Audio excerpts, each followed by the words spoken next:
Hey, all you cool cats and gamers! Welcome to No Category Left Behind, the GDQ Hotface show that showcases category extension speedruns. I'm your host, Nuclear, and tonight I've got with me Sway and C to showcase TTYD All Dragons. Super excited about this run. But before we get into the run, though, just a couple announcements.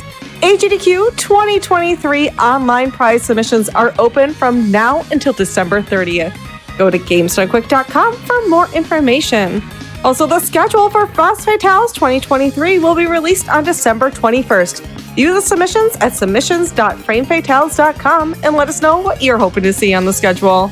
And with that, I'll go ahead and pass things over to Sway and let him explain what is All Dragons.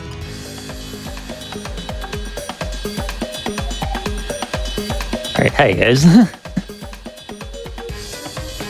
So in this category, the objective is there are 3 dragon bosses in this game, and we're just gonna defeat them all. That's it. Don't have to beat the game, just beat the 3 dragons. All right. So there's I've played this game a few times. There's I believe a dragon in chapter 1. There's a dragon in the pit of 100 trials. Where's the third dragon? Which one am I missing? The middle of chapter 8. Okay. Oh, that should be interesting then that you got to go over there. Okay. Sway, whenever you want to count us down and get into the run, we can get started. Okay. All right. 5, 4, 3, 2, 1, go.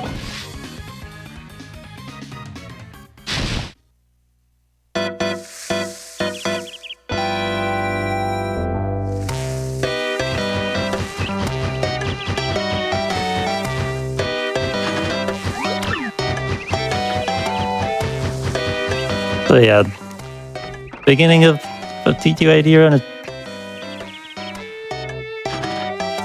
Oh, I don't know what to say here.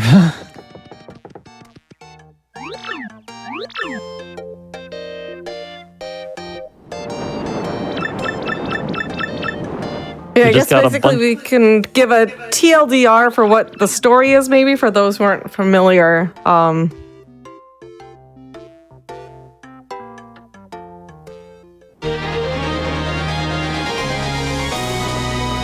I know essentially, I think it's Princess Peach sends a letter to Mario to go to Rogueport. It's kind of like a dodgy town, to say the least.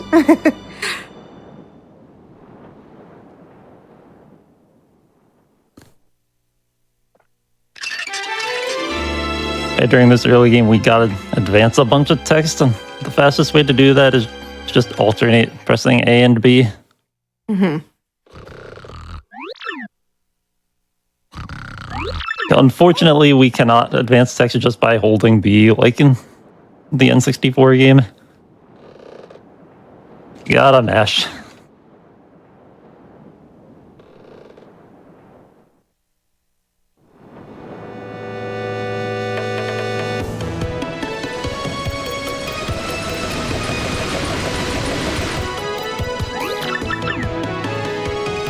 Of chat giving the rundown of what the story is. TR, Peach gets captured.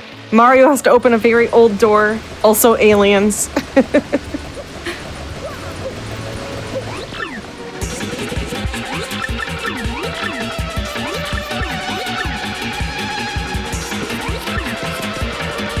It takes 1,000 years to open that door.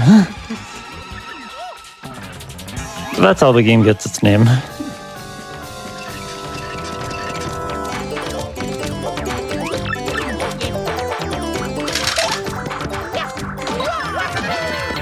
I got a little, I guess, tutorial battle. Just try out your action commands. But you can quickly take this guy out by just 2 jumps onto Super Guard.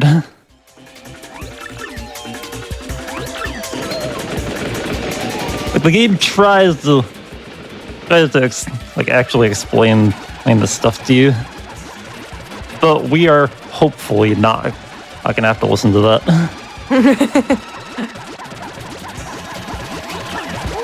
We actually have to put in a bit of effort to avoid that tutorial. Which we'll see later on. Is that avoiding that just getting through the fight quickly, or is it text box based at all? That's text boxes, but we'll see it in a few minutes. Okay.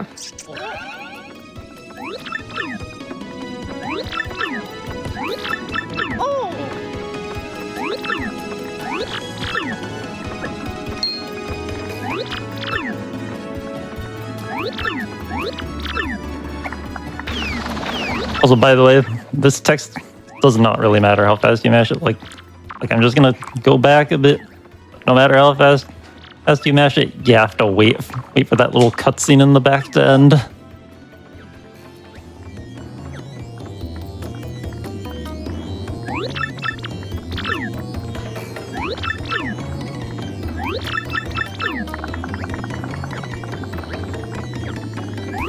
I have a question in chat asking, is this run with glitches or glitchless? Oh, this is very much glitched. Yeah, we'll be, Sway mentioned at the beginning of this, so there's 3 dragons we have to defeat. One is in chapter 1, one is in the Pit of 100 Trials, and then the other one is in the middle of chapter 8, so there'll definitely be some big sequence breaking going on, I'm sure. Yeah, kind of hard to get to the middle of chapter 8 in less than 3 hours. Yeah. Just without glitches.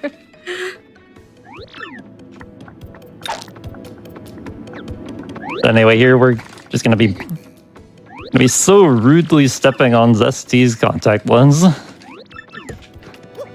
Now she's not gonna let us into West Side until we get her a new one. So let's go ahead and order that now.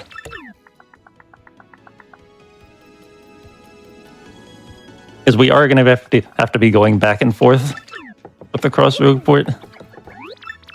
Also, this is not what I'm supposed to buy, huh?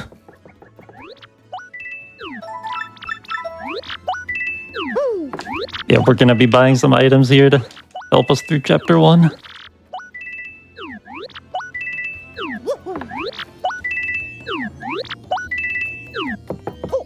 And some of it is to help a bit in the Pit of 100 Trials. I'm hitting that save block there because I do plan on saving a couple times. And if I don't hit that save block right there, Goombella will yell at me and tell me I should probably save the game.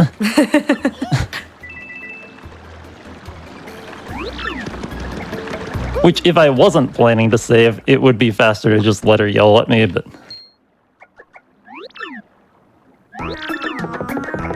the first time you hit a save block, you get some text telling. You get some text explaining how saving works, so if you hit a save block later, then you have to sit through both Goombella's text and the save block text.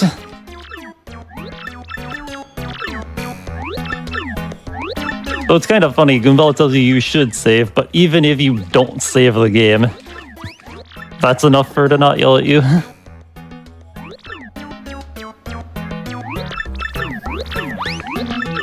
Also, we're coming up on this obnoxious tutorial skip.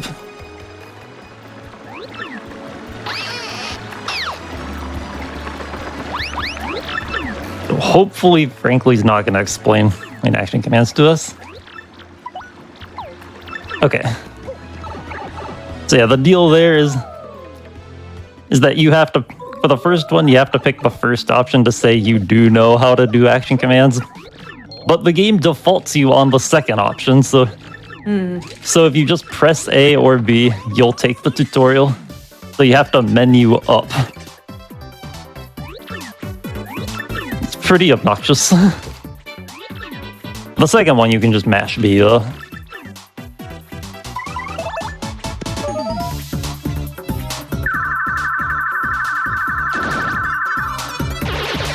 After getting interrupted by this Goomba trio, just use a fire flower and burn them. There is actually a way to skip this fight. Actually, until recently, it was only possible on the US and PAL versions of the game. Because this platform moves closer to the wall on those versions, and you just use it to clip you in. Actually, just recently, Solidified Gaming found a way to skip that fight on the Japanese version, but it is a lot harder.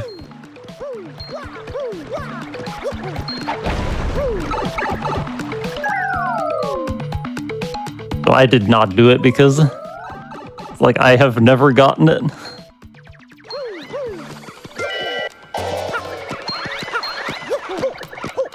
It also doesn't even save that much time.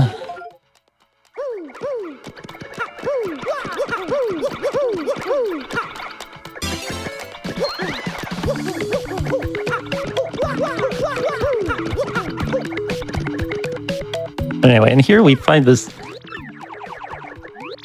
chest. You guys think I should open it? I think anything bad will happen if I open this. It seems a little sketchy. I don't know. I think I'll open it. What's the worst that can happen? Oh no, I just got cursed. Oh.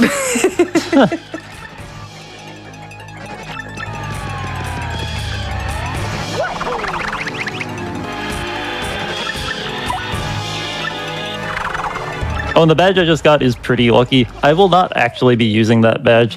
Like, there are several badges that I'm getting just to sell for coins. Pretty lucky is one of them.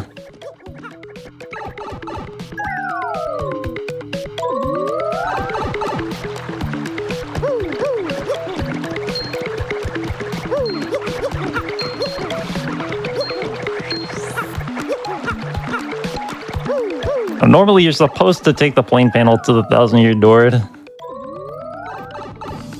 figure out where the first crystal star is, but yeah, we're not gonna do that.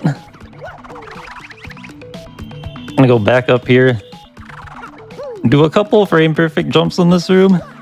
Ah, missed the second one. All right. Okay, wasn't entirely sure about that second jump. But what happens? Hang on, I gotta put the memory card in because I'm gonna save soon.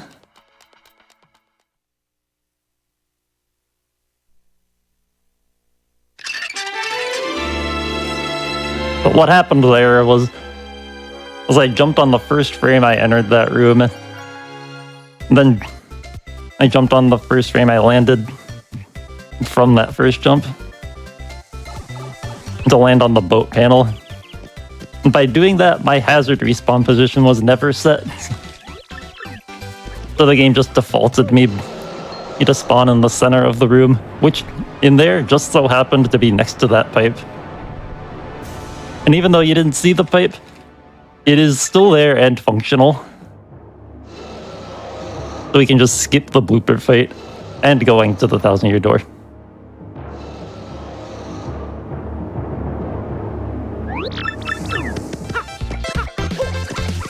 I'm going back and saving here.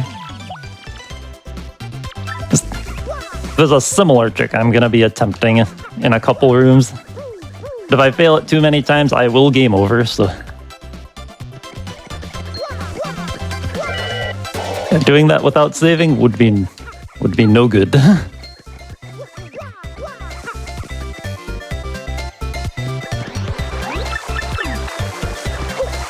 I'm doing a similar thing here. Oh. Yeah, let's try that again.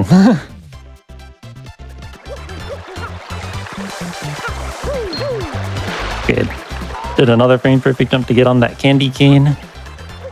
Oh, nice, first try. Nice. So yeah, doing the same thing there. The center of that room is right above the water.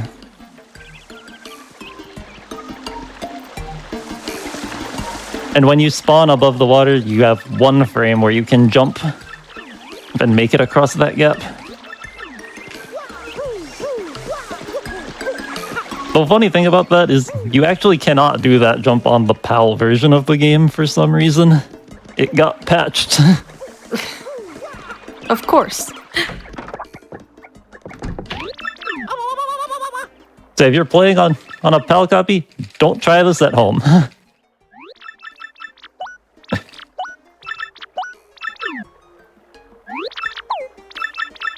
Oh yeah. Now we talked to Kroop to open the gate. There is actually a way to skip doing this, but it's currently considered too hard to be worth doing in runs.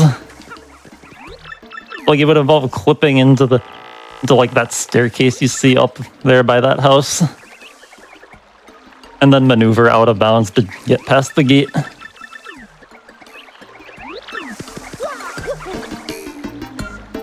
It's pretty tough.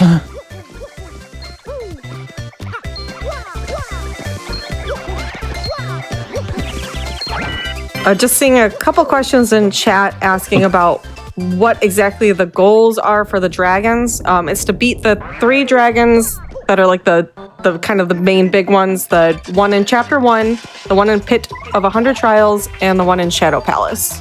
Yep. Yeah, goal of the run is just defeat all 3 of those dragons. Don't have to beat the game, just... Which if we had to beat the game, we'd have to get more stuff than I will be getting.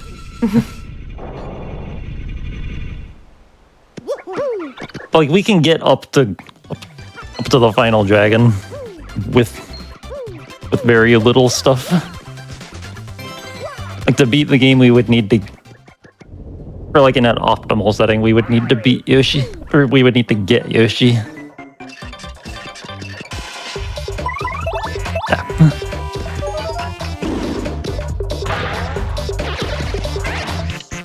But yeah, we don't need Yoshi to get to the dragons.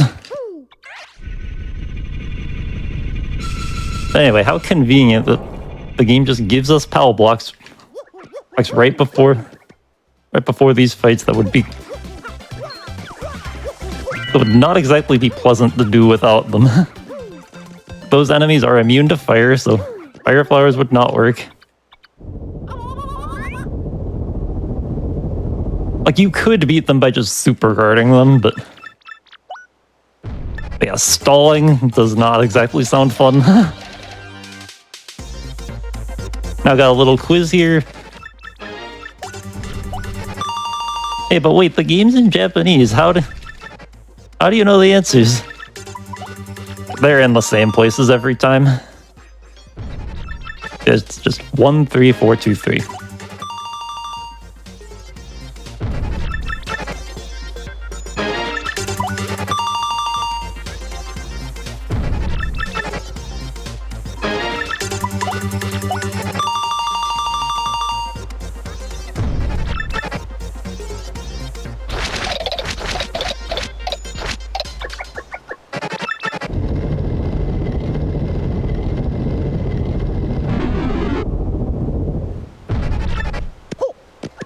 I'm cheating.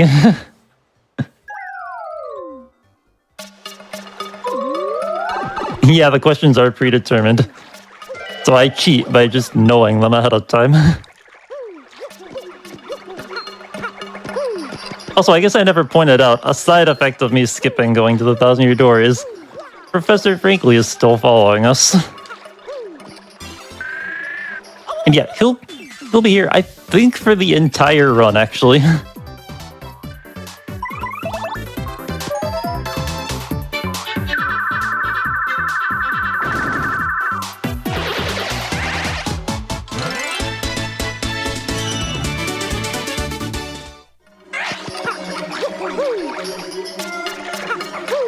Yeah, here we just fire flowers and fuzzies. Hopefully we not run into any that aren't guarding the stones. Like on the Japanese version, they move a lot more unpredictably.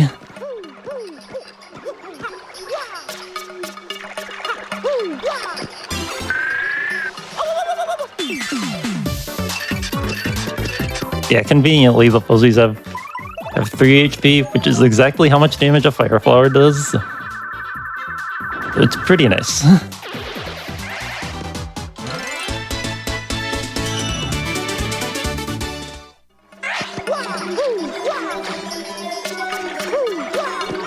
So we got our stones and we can just go right to Hooktail Castle now, right? Not if this guy has something to say about it.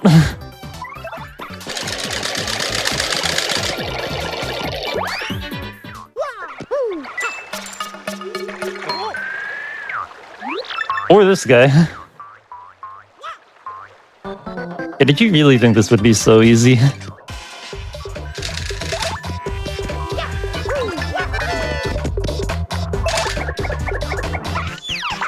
Yeah, it really isn't that hard though, you just jump on him a bunch. Then we can speed this fight up by hitting a super guard. Which, these guys, doesn't matter, but I'm doing it anyway. Or trying, at least. Okay, I hit the important one.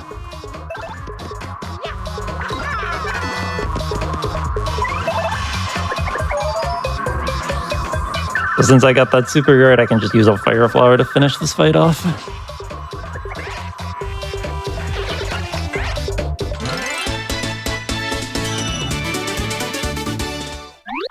And they only get to attack once. So now we can go back. Surely nothing else will interrupt us, right?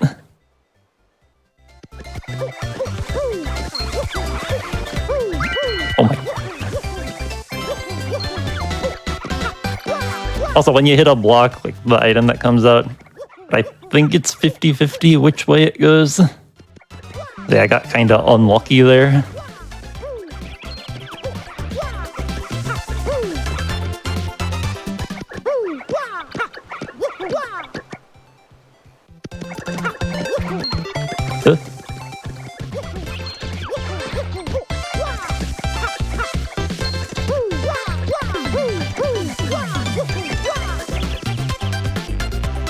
Okay, we made it to Petalburg with no interruptions. Surely nothing's gonna happen, right? There is no possible way. No way. Nope. No interruptions, surely. Oh, what is it now?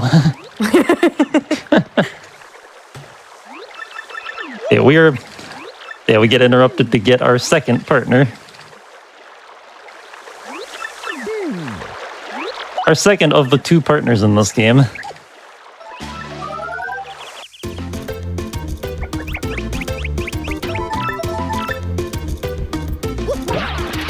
Well, yeah, we just get Goombella and Koops. No one else joins us, right? I sure hope not. That seems like a waste of time. Yeah, in this run, we will not be getting any more of the partners. We just need Goombella and Koops.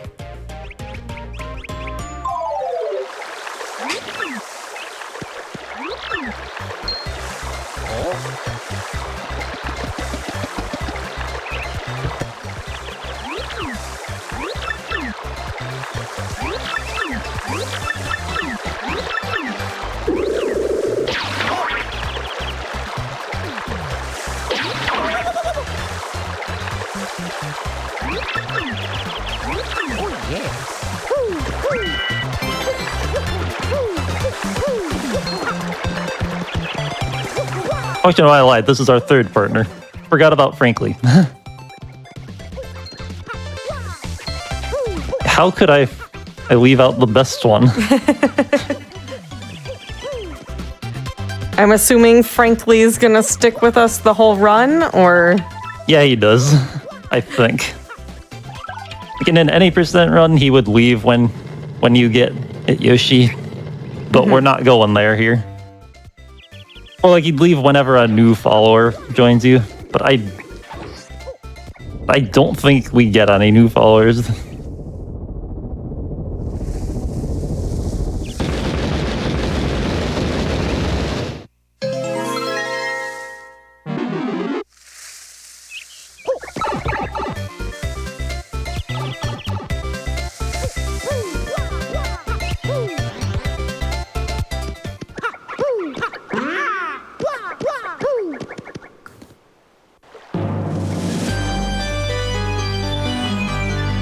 Now that's a castle.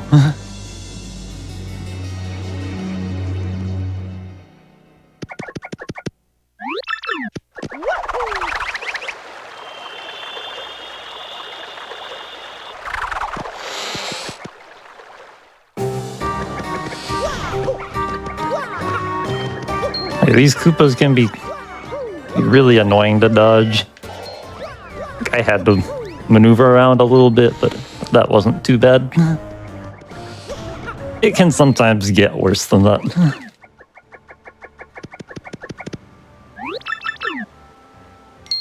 Oh no, Koops finds his dad is dead. So he's holding a letter. No, we're not gonna read it because that's just a waste of time. Sorry, Koops.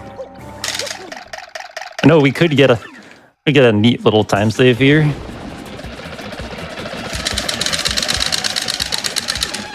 Oh, we got it, nice. So what I did there was I jumped in front of Red Bones. And to do that, you have to press A to check Red Bones. Then the next frame, you have to not be pressing A. And then the following frame, you have to be pressing A again. Then if you get that, then... And if you press A and B, like as Koops starts talking, you can activate the Red Bones battle early and avoid having to hammer all the Dull Bones away.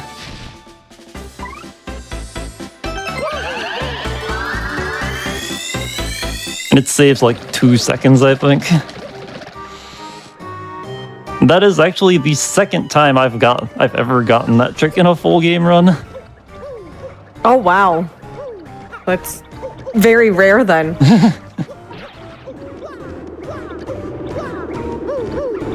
It's pretty tough for like minimal reward, but also there's like not really any risk in trying it, so or like there's minimal risk. Like the consequence of failing it is like you take like a second, maybe bounce, maybe jump a couple times in front of it. So yeah, I generally tend to go for it.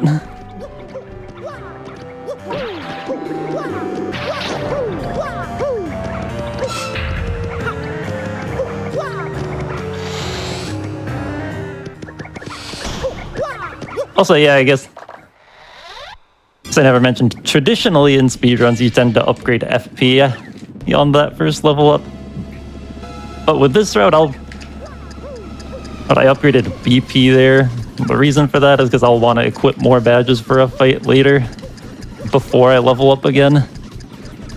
So I'll just be dealing with fighting Hooktail with only 5 FP. And that's the reason I bought some of the honey syrups in Prologue, is to restore FP.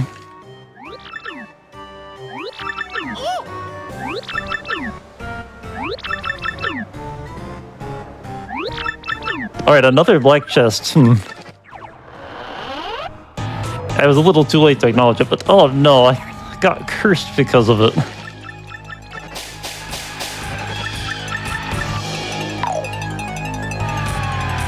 Yeah, thankfully I won't be getting cursed again.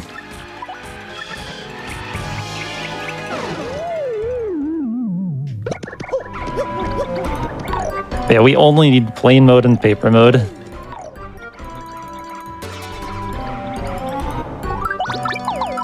Oops.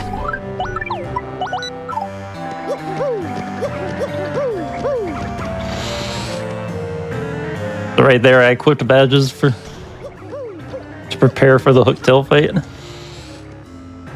Because the badge I just got is attack effects R, which changes the sound effects of my moves in battle. And I think specifically in the Hooktail fight, it changes it to sound like a cricket.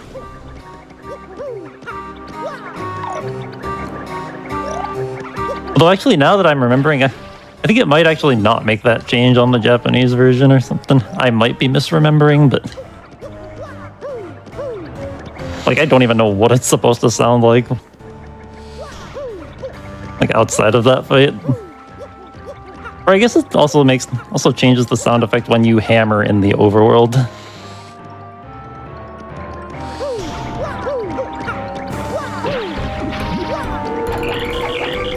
Okay, I couldn't quite remember if it did.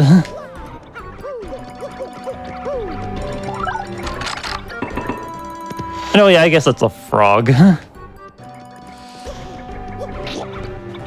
don't know, maybe that's what it is on the Japanese version? I don't know. Also, yeah, you can just jump to that window to save like 8 seconds by hitting the second switch. If I did fall down, I could have done an out-of-bounds clip to spawn back and mitigate the time loss.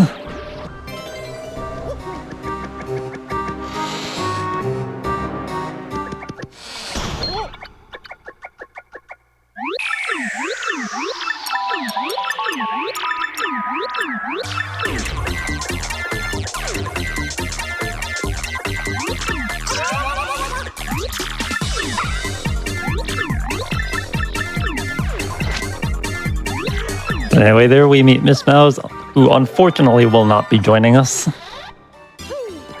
And we also will not be seeing her again, I think. Also, a nice little jump you can do. Doesn't really do anything. It's just cool. Yeah, there is a way to skip that encounter, but you have to frame perfectly pause several times. Like for tests, it's barely faster than just taking the encounter. So like a human will probably never save time with that. It'll pretty much always be better to just take the encounter.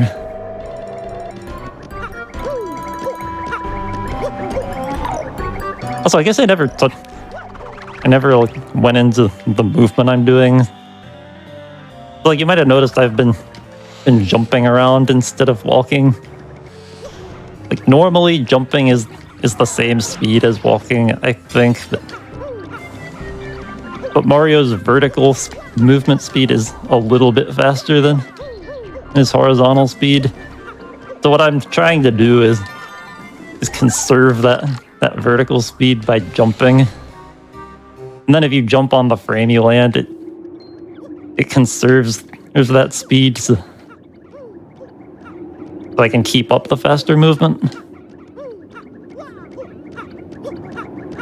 And that's kind of the reason I tend to go up instead of down, is so that if Mario still has his back facing to the screen, that means I'm keeping up the speed swaps, is what the community calls this movement.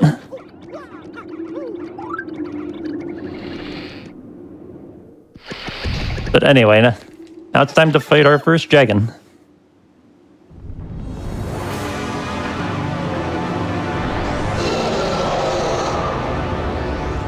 Rawr.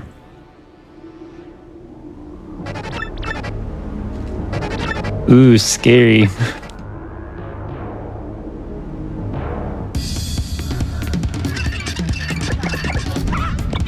So now the other badge I equipped that I didn't touch on is power bounce, which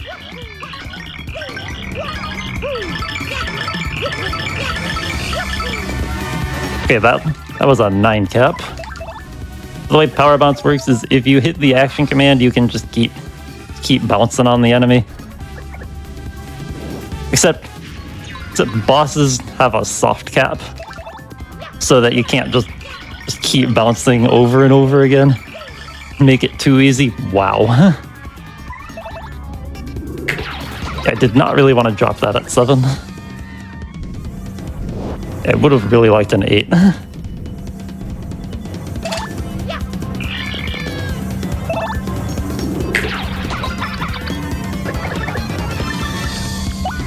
But the way power bounce caps work is each enemy in the game has a soft cap, which that is the amount of bounces you're guaranteed to reach, assuming you hit all the action commands. But then for each bounce after that, you have a 2 out of 3 chance of making it past it.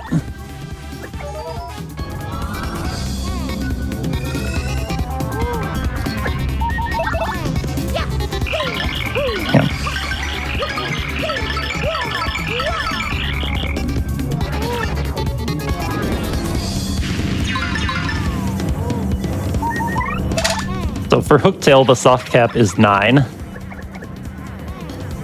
So like as long as I hit all my action commands, I was guaranteed to get at least 9 bounces. Then after that, a 2 and 3 to get 10. And then if I make it to 10, then it's a 2 and 3 to get to 11, and so on, until you get to double the soft cap. Like once you reach double the soft cap, you are guaranteed to get capped. So like that would be the hard cap. So for instance, Hooktail, the hard cap would be 18, meaning an optimal fight, an optimal first phase would be an 18 cap into Fireflower.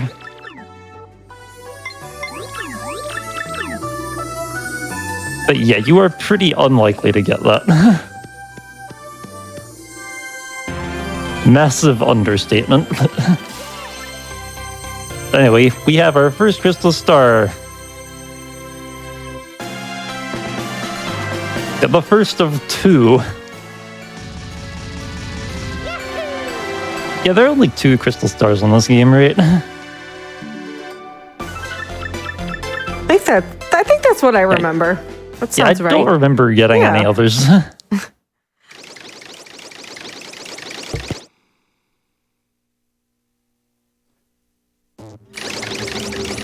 Anyway, I feel like I had a thought process and just dropped it.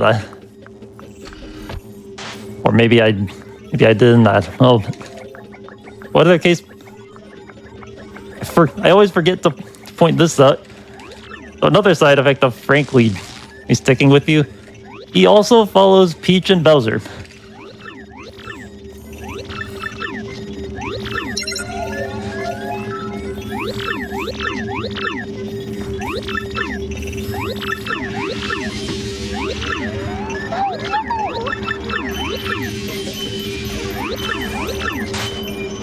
I do have to sit through the Peach and Bowser cutscenes here.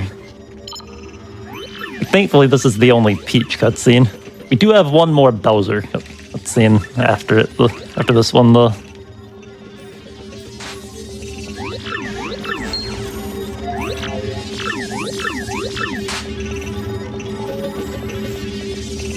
I know, Frankly the traitor. I knew that guy was up to no good.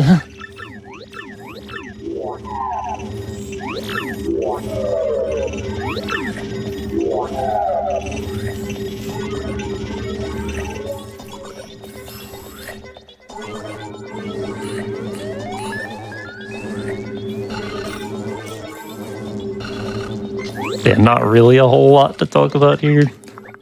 Well, I guess you can, like the speed swapping I was just talking about, but you can also do it while walking, which means you can also do it with Peach and Bowser. Like, it gives you something else to do rather than just hold straight.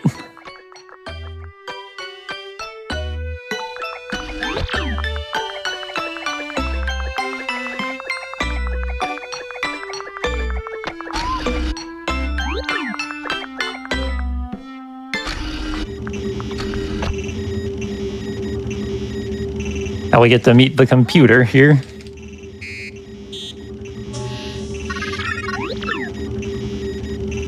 This will be the only time Peach sees it.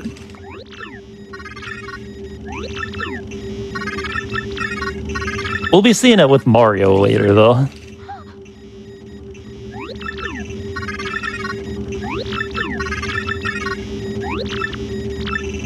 Yeah, we just have more text to mash.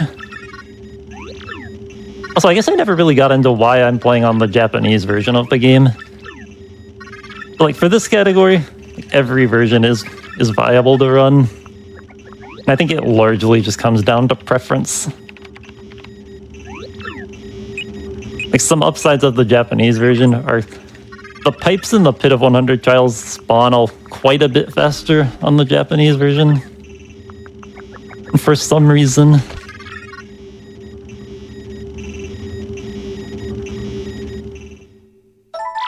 and then you also can do a glitch called Sort Glitch, which basically lets you use healing items infinitely in the overworld. Which, when you're doing the pit out of 100 trials, that I can really come in clutch sometimes.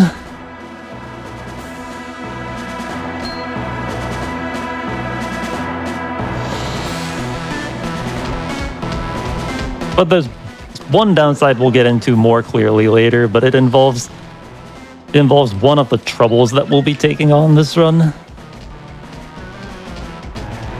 It's the one involving Frankie losing his wedding ring. The wedding ring is in a different spot on the Japanese version and requires more of a workaround to get to it.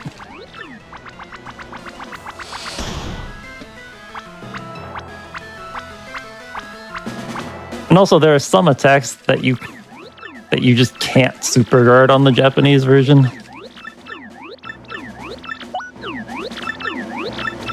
Which for this category, it doesn't matter that much. Like, not nearly as much as it does in like pre-Hooktail Pit.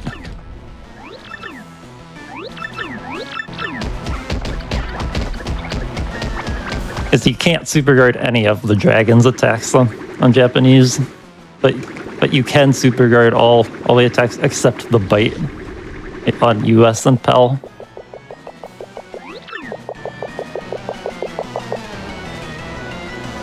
But like Hooktail like doesn't even damage you if you just normal guard it. After a couple hits with the cricket. And then the other dragons like barely get a chance to attack you at all.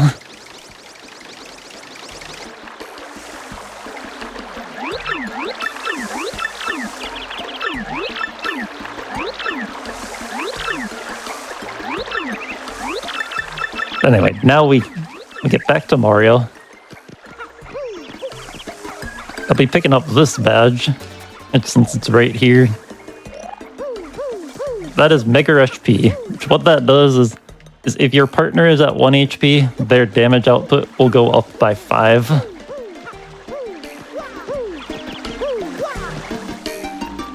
Which is like crucial for pre-Hooktail Pit. But for this category, it can help, but it's not as crucial. Because we'll just be stacking a bunch of Power Rush Ps. So we can usually get away with just danger. But having the extra damage for Peril is very nice. So getting a couple more coins. Don't think I really needed them, but...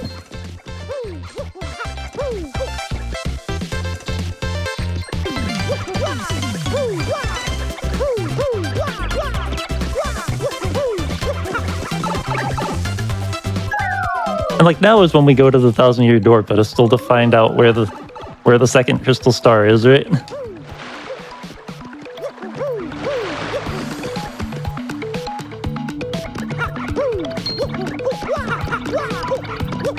Yeah, nah, just kidding. Don't need to do that. In an any percent speedrun, you would go down there, but that's just so that you can do the cutscene where Punio opens the entrance to Chapter 2. But we don't need to go to Chapter 2 to defeat the dragons.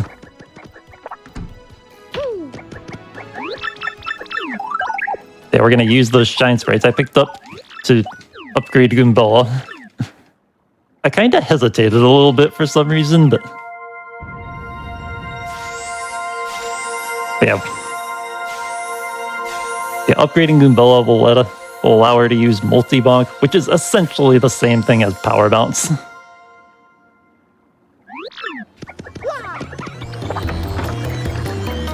That'll be our main source of damage output for the dragons.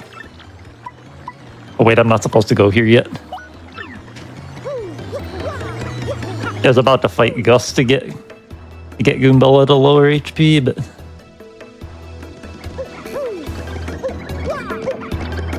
But I wait and do that later.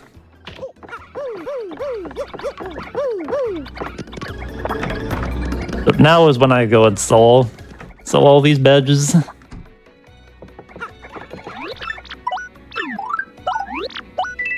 The only badges I'm going to be keeping are or Mega HP and Multi Bounce. Like even Power Bounce, I don't really need. Because I'm mostly going to be having my partners do the damage from now on. But Multi Bounce can be helpful for knocking down flying enemies, like when there are multiple flying enemies in a row. Now I'll also be selling this life shroom because I need some more coins. Oh, also forgot I want to buy a couple Fright Masks because they can help in a pinch. And I also bought Zest's bought a new contact lens for Zesty.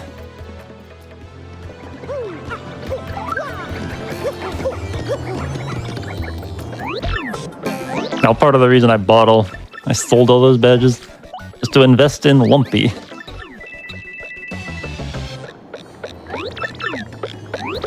Yeah, he wants to go to Dry Desert to strike oil.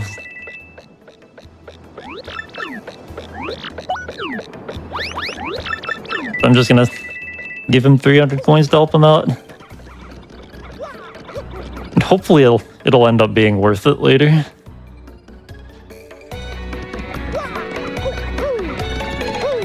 With that, can I give Zesty the contact lens? Now we have a pretty huge skip coming up. We're gonna be going down to the underground city.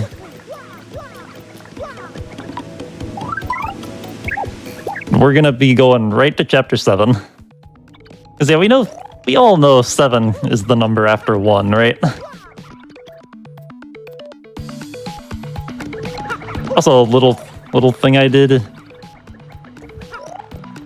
is, hang on, I guess I should explain this trick first. So like what I'm doing is, like I'm walking up into the door, or at a very specific angle, because there is a gap in here. And you see me doing this weird jump. That's an unspin jump.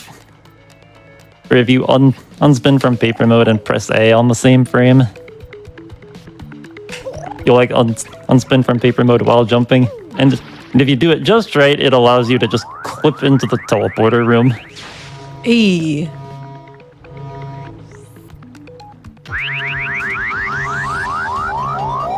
So we are now in chapter 7. That's awesome. How difficult is that trick? It's pretty You made it tough look to very learn. easy, but Like there is one in-game angle that works, I think. And then I think it's a 2-frame window to get the unspin jump. okay. Or I think the window can change depending on some factors, but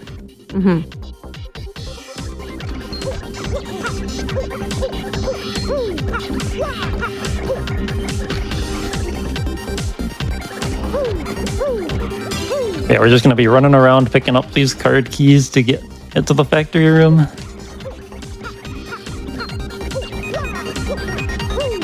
Dodging these enemies on the way.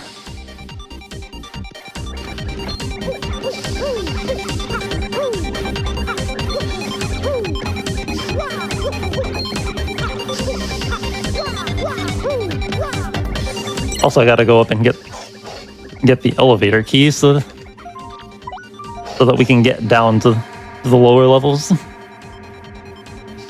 Which means we need to take another quiz. Which, just like the one in chapter 1, the answers are in the same position every time. Also, this code is the same every time. It's always 014029. Also, nice jump, frankly. But yeah, it's 014029 with one exception. If you're playing on the PAL version with the language set to French, the password is just the word excuse. But that's not the right answer.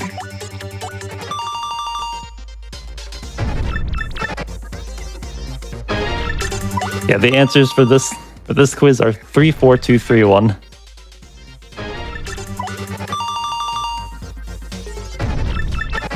if I do get one wrong, the 6 and 7 and answers are also the same every time.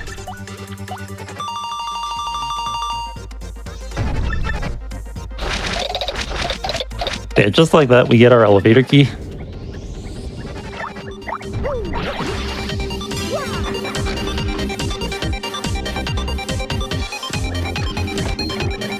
Oh, dang. Tried to take an angle to get past him. Screwed it up. I could have jumped along the bottom. Yeah, I need 10 coins. Don't really need 10 coins, but...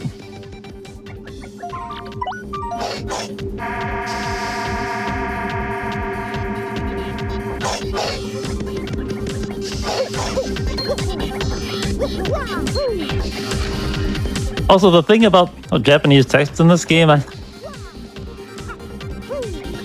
think the Japanese text does save time, but it's less that it's more compressed for some reason, but it's more that it feels like the text boxes move faster on Japanese for some reason. And I think this game's kind of whack with that.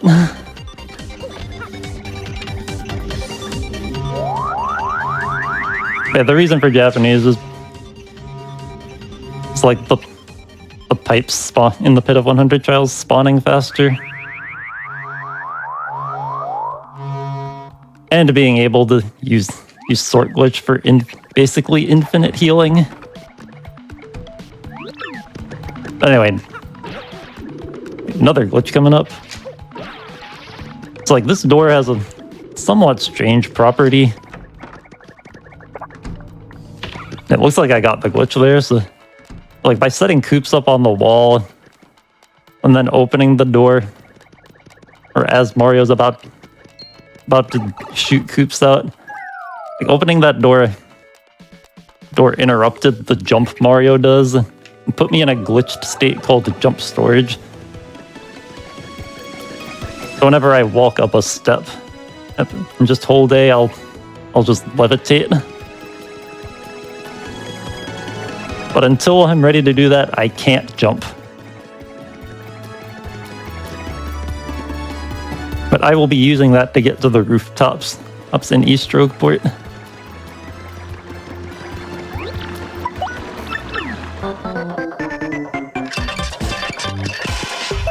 But first I'm going to be fighting Gus to get Goombella into danger. But you need him to cooperate.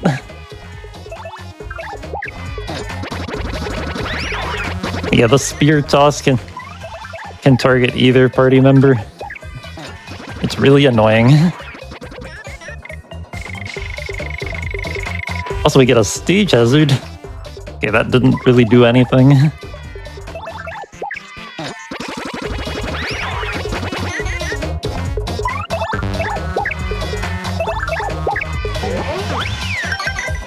Gus, I need you to cooperate, please. Okay. Another Shy Guy.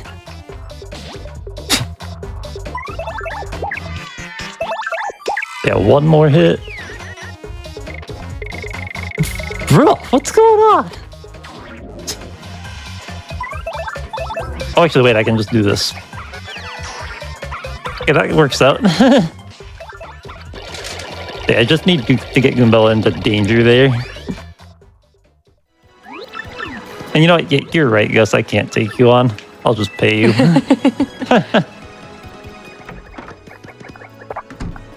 Yeah.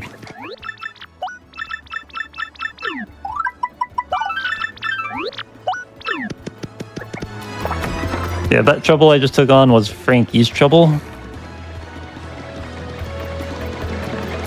Which normally by this point in the game you're supposed to have taken on a...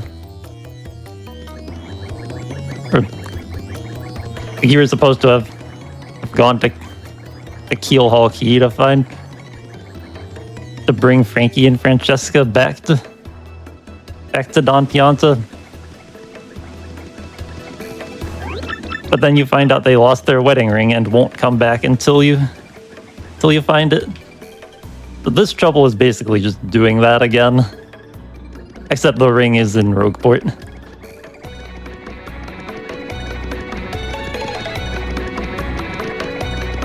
Now we're finally going to use this jump storage I got a while back. So by entering paper mode and walking up on these bottles, we can just do that and get up here. And get the wedding ring. Which is up there on the Japanese version. On the US version, they changed it to be like across the gap. Up near the locked house on the far right. I guess because they thought that the position it was in right there was too hard to see.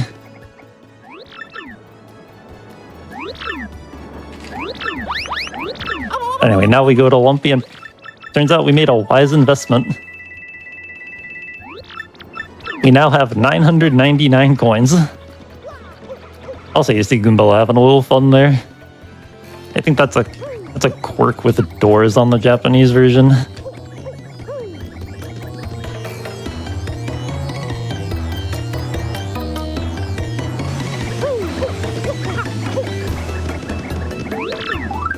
So anyway, now we return the wedding ring and we get the gold card. The reason we get this is because it makes Power Rush and Power Rush P available in the Pianta Parlor.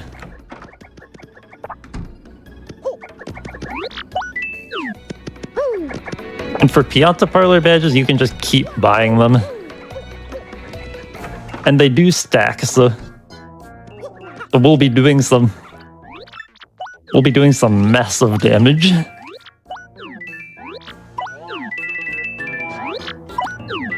Yeah, we just gotta buy a bunch of Pianta tokens.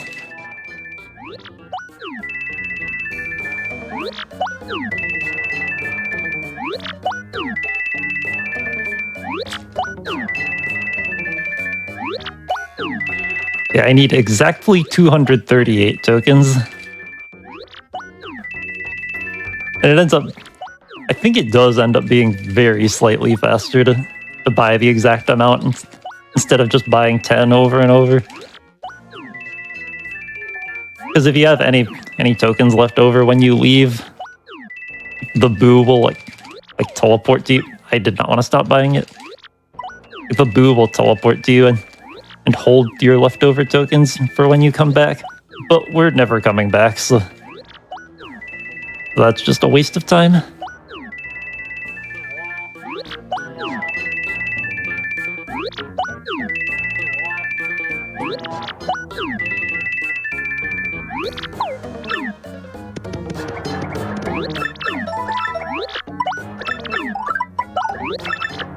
And now we're buying, I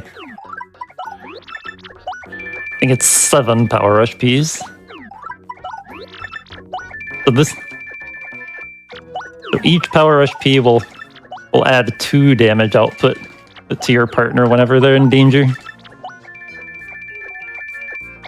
So like with all of these equipped, it adds 14 damage. So combine that with multi-bonk and... yeah, these dragons better say their prayers.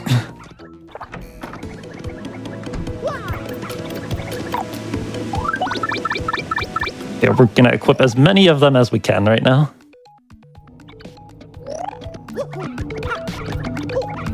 Now I'm actually gonna save because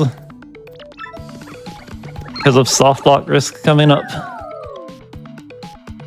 Which unfortunately means I have to go back up here.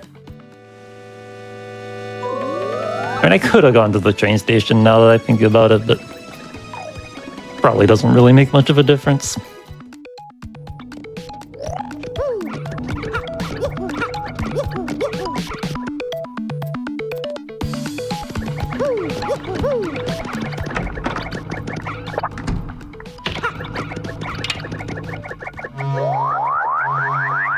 But now that we've got all that set up, we go right back to chapter 7.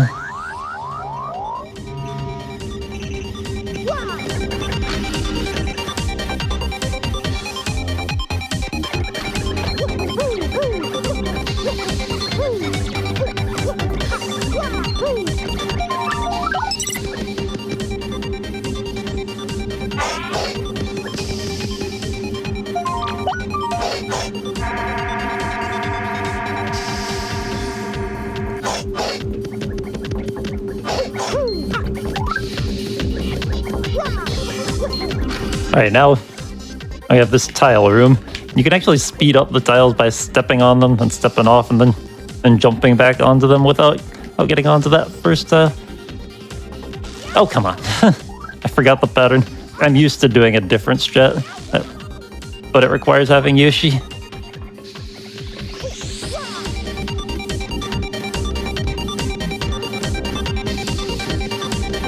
So like I barely remembered this part of the pattern. Like, this is where it syncs up with what I'm used to.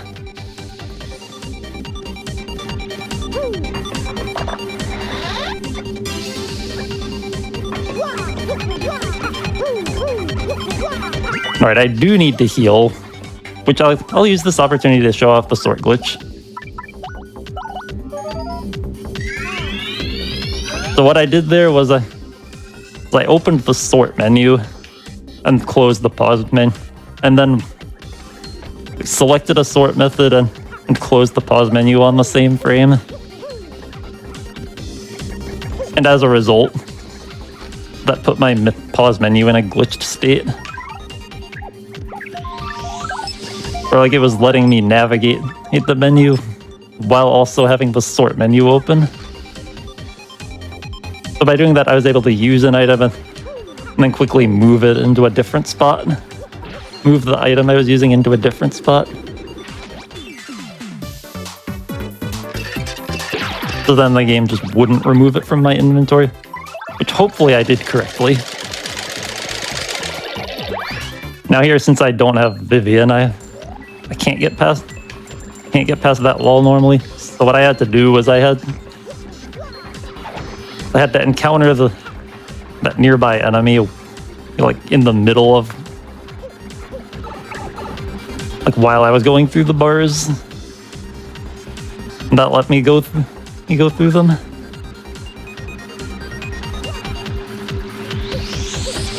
And then I also don't have bobbery to hit the switch, so that's another reason I had to do that.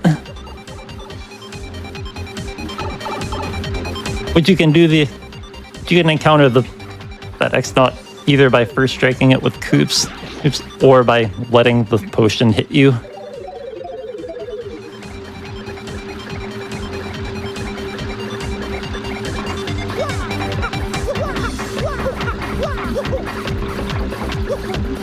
So I kind of forgot I have to go down here.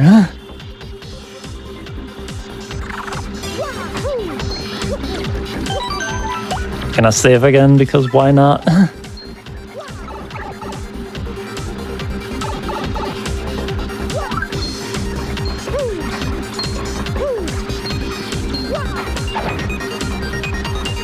Oh, and since our sequence advanced, the conveyor belt was moving me forward, even though it wasn't actually moving. It's like, basically I told the game that I'm past the point where the conveyor belt would be moving.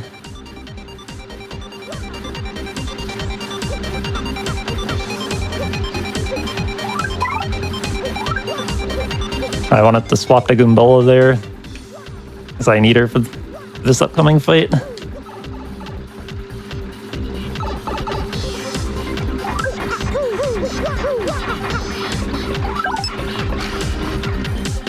And I did that partner swap in the background because you don't have the partner swap animation in the background. So. And then something I never touched up on before is like if you pause while you're entering or exiting paper mode, the transition will take effect during the pause menu. So like if you have to do a badge equip or something, then it would be good to do that during the paper mode transition. Also, this is one weird looking dragon.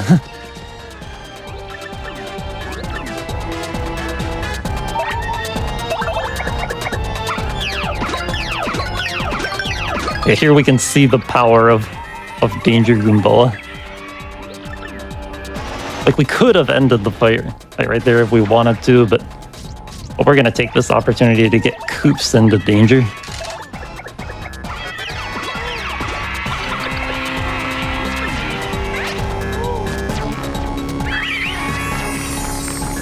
And then wait till turn 2 to finish it off.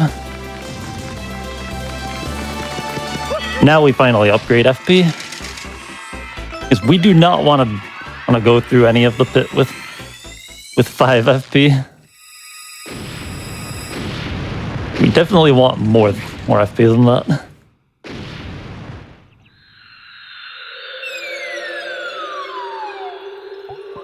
Yeah, the reason we had to finish all of Chapter 7 is because that's the only known way to get into Chapter 8 to fight Gloomtail.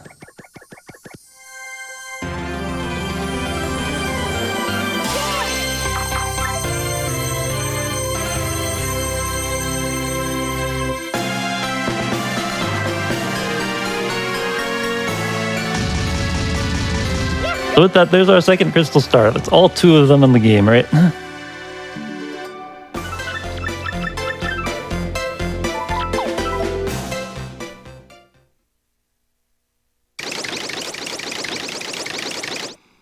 Now we just have one more Bowser intermission, and then it'll be pretty much all gameplay from then on.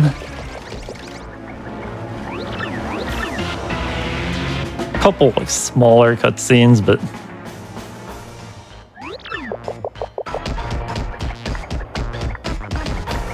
yeah, nothing like this long. Yeah, 1 crystal star for each partner. It makes total sense.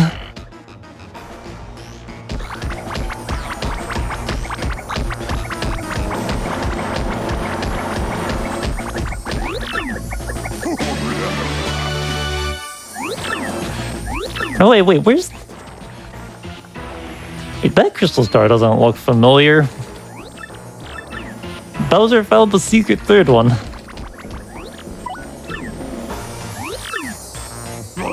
Also, a little note there. The option I picked there, on the English version, and that would be Bowser. He's telling Pennington that he is Koopa Koot.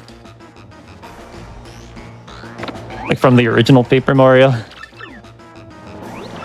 And that is the fastest option. If you pick the first option, which is like he just says he's Bowser, Pennington will like shudder in fear. And that's slow. The second option is, I think, is 2 text boxes instead of just 1. So it's slower than the 3rd one, but still faster than on the first. I think that option is to have Bowser say he's the Shadow Thief, which is a reference to Popple from Mario and Luigi Superstar Saga.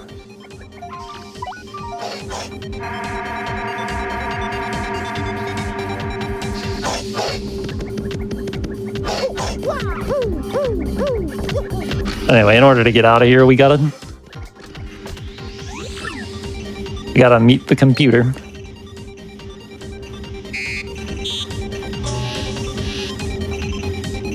Who apparently got shut down. Don't know when that happened, but...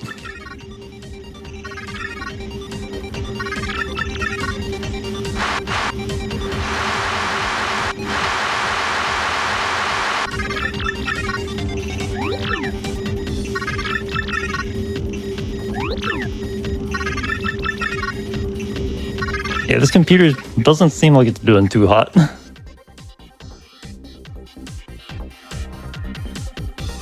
Gonna use the last of its power to allow us to take the teleporter back to the sewers.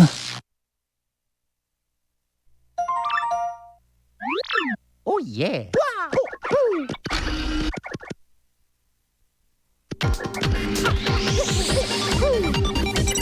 Yeah, I don't think it hit me that the whole Shadow Thief thing was a Popple reference until pretty recently, actually.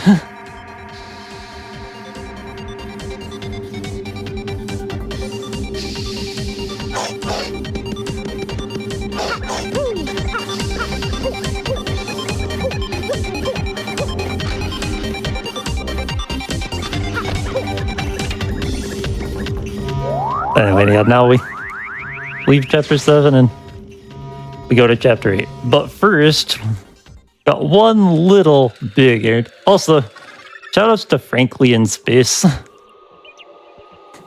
Oh my god, I didn't even see him there. I'm glad. Oh, that's hysterical.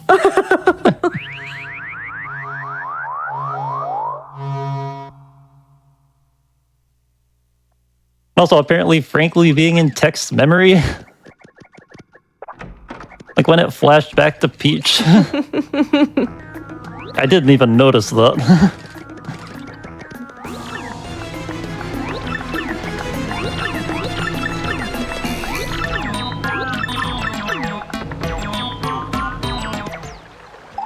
Yeah, now we'll be doing that jump storage.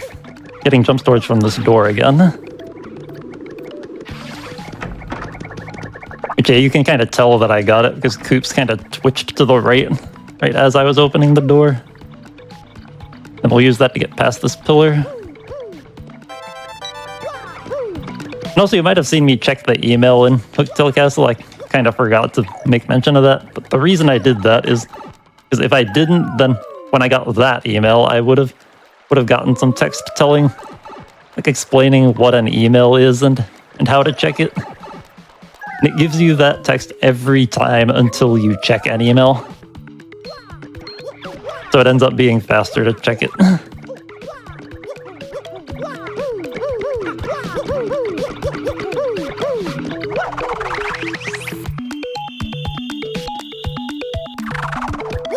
Yeah, we got the 1,000-year door here, but first we gotta take just a teensy little errand into the pit of 100 trials. But first, I think this would be a good time for a break. Yeah, sounds great. We're about halfway through the run here, a little over halfway. Yep. Chat, we're going to go ahead and take a quick little break before we go into the pit.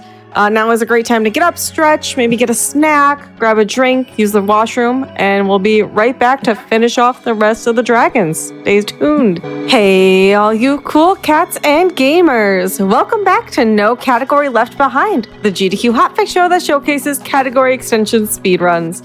I'm your host, Nuclear, and tonight I've got Sway NC with me, showcasing some TTYD all dragons. We're about to really get into the action of the run here, get into the pit of 100 trials. But before we get back to the game, just a couple quick announcements. If you want to follow what Games Done Quick is up to, use command links in Twitch chat for all things GDQ. Also, your subs, Prime Gaming subs, gift subs, and bits cheered on the GDQ Twitch channel help support Games Done Quick, both with hotfix and AGDQ 2023 costs. So please consider subscribing if you enjoy the daily GDQ content. All right, with that, I'll go ahead and pass things over to Sway to get us back into the run and get into the action here.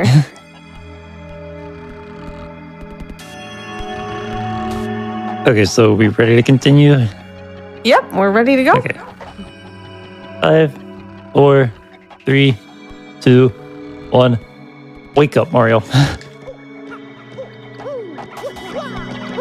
Time to go to the pit.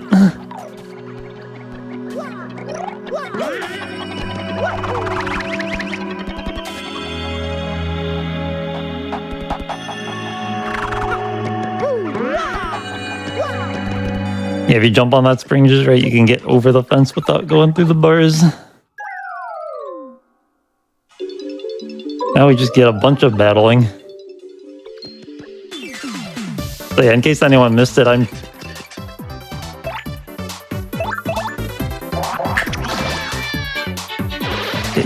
you might notice I just did 13 damage with that one attack.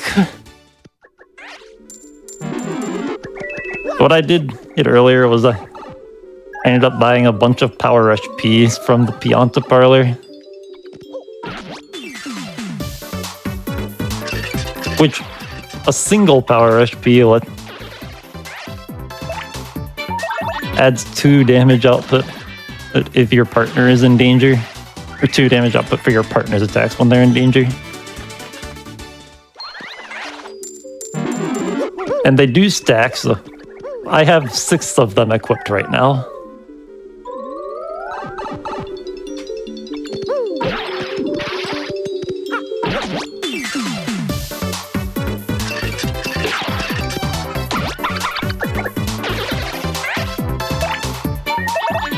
Yeah, these first several floors are pretty easy. Although you do have to manage your FP, which admittedly, I have not been doing a great job at.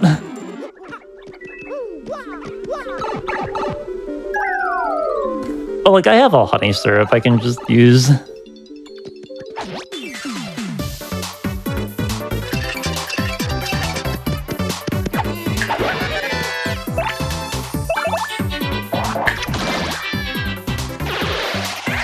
Which, in fact, I think I'm gonna do now.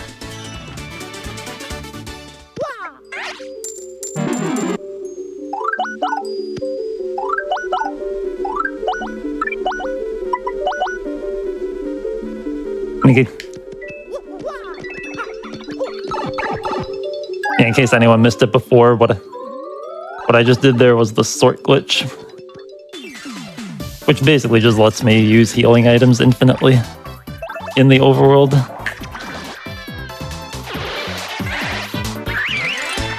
It only works on the Japanese version. Don't know if I ever properly mentioned that before, but...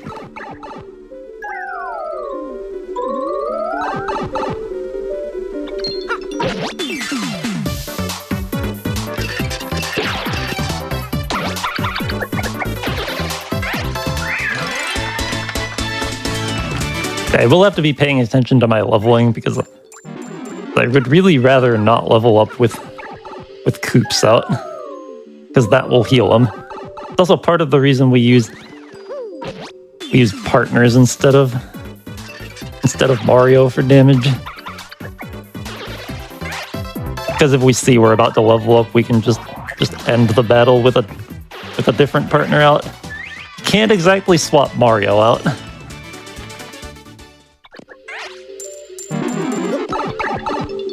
I was actually wondering that earlier why we were doing the partners, but that makes complete sense because you'd have to reset up that damage then. Yeah? Oh, come on.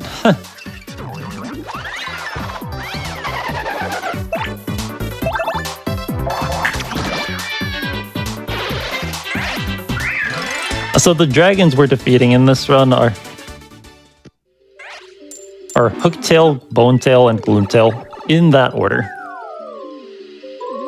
We've already defeated Hooktail, which was the boss of Chapter 1.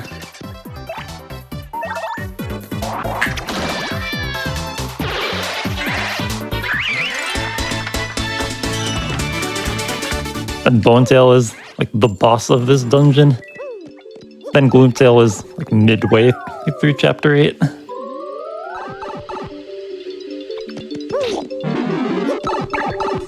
Also, that chest contains Sleepy Stomp, which if you use it, there's a chance the enemy you target can get put to sleep. But I decided I don't really need it. And this will be just barely short of a level up. So this means the next fight will pretty much definitely be a level up.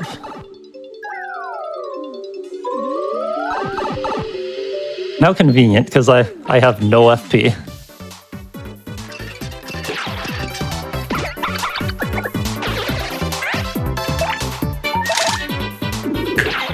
I'll just take you out and then do the rest of this fight with Goombella.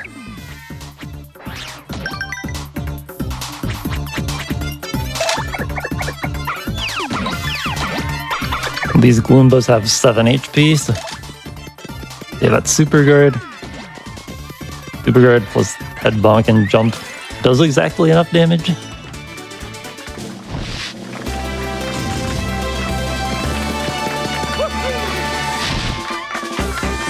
Now for these first few level ups, we're going to be upgrading FP. Like, I'll probably be upgrading FP until at least like 25 or 30, I think.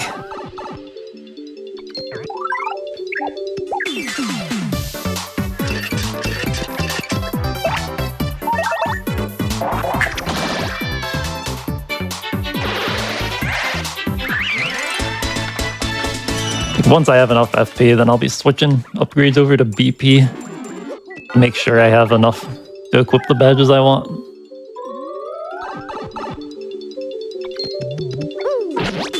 I'm gonna first strike this guy because it can be floating. If these guys could just drop down, that'd be great. One of them did.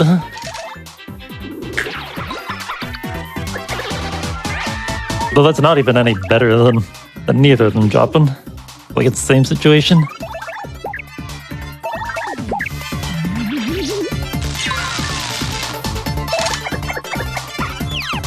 But I'm pretty sure that lightning attack is one that you can't super guard on Japanese, but I know you can on US.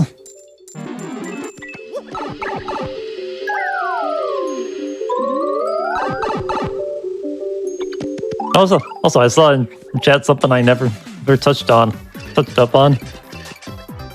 There's a puny that can show up in here. I think the game refers to it as the move. Actually, does the game ever refer to it as the mover? But whatever the case, I think it's a 5% chance for a mover to show up each floor.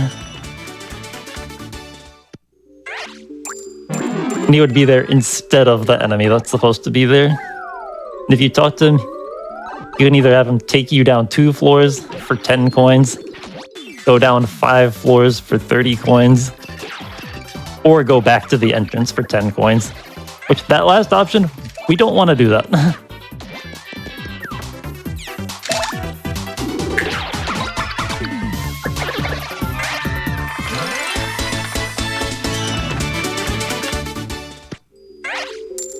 Yeah, taking the mover back to the entrance here would be no good. Like, I definitely have never done that in a run. Definitely never. Why would I ever do that? It wasn't all dragons, but... I mean, what?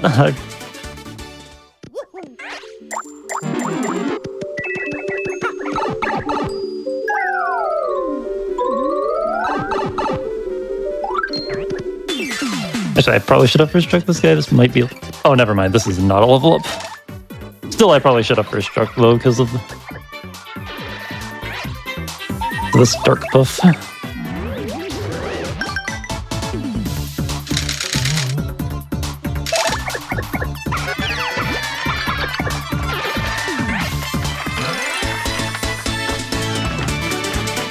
Yeah, we will be leveling up pretty soon.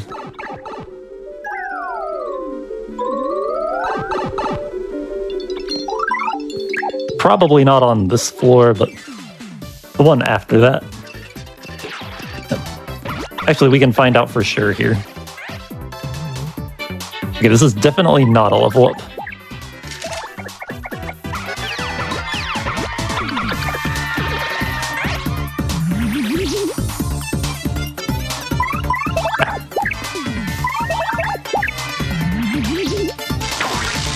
Ow. My A press was way early on that, but it shouldn't matter. I just have to not take 6 damage in the next fight. Which I do have a plan for if I do hypothetically die in here.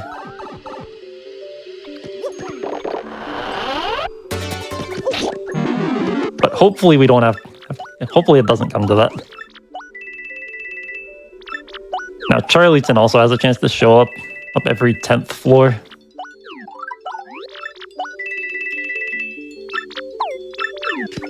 I'll go ahead and buy some Thunder Rages. Those could help later.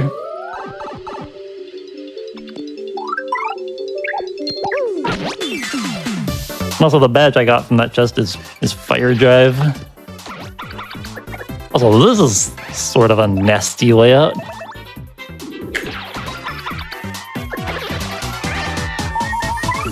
Oops.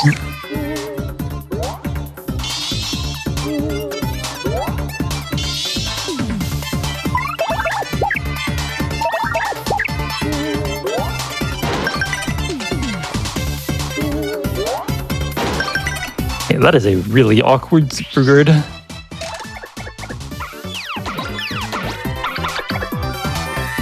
Surprised I got it 2 for 2.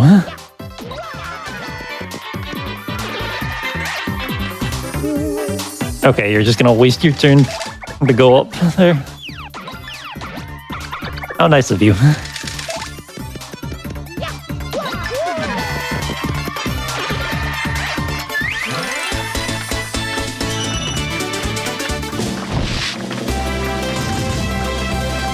Yeah, another level up, still more FP.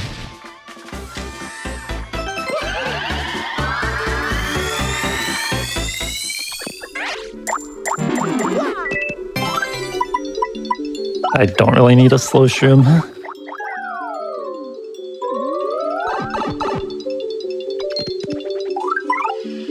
In pre-hotel pit, a slow shroom would have been pretty nice, but I also would have just entered the pit with one, probably. So.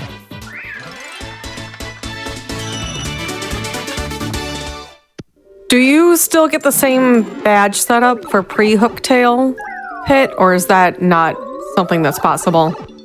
Not for like to stack all the power HPs, you have to advance your sequence past chapter 6, so. And that would violate the pre-hooktail part. So. Got it. That makes sense. And pre-hooktail, you would just use only Mega Rush P.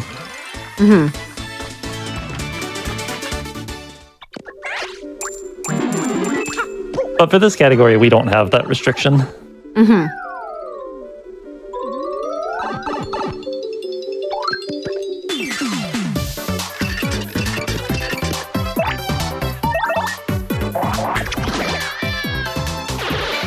All this FP will help in the later floors. Like when we get to enemies with more HP, we're gonna have to be using Power Shell and Fire Drive more. I'm gonna first strike this in case it's a big layout. I'm not sure if this is gonna level up. I have a feeling it's not. Like if I do level up, it's not a big deal. Also, that wasn't particularly close to a level up.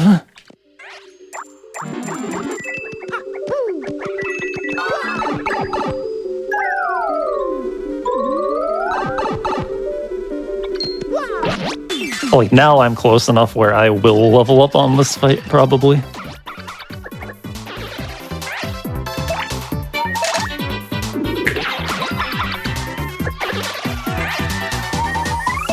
Actually, it was kind of close.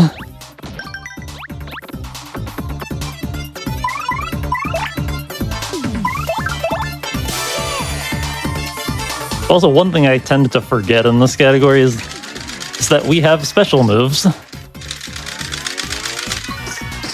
Yeah, with that super guard, this Gloomba has 6 HP left, so just 2 bars of Supernova will do the trick. Either that or a full Earth Tremor.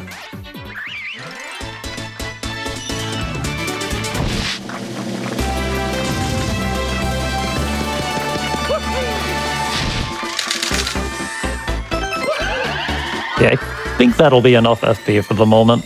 Really, I probably could go with 20, but...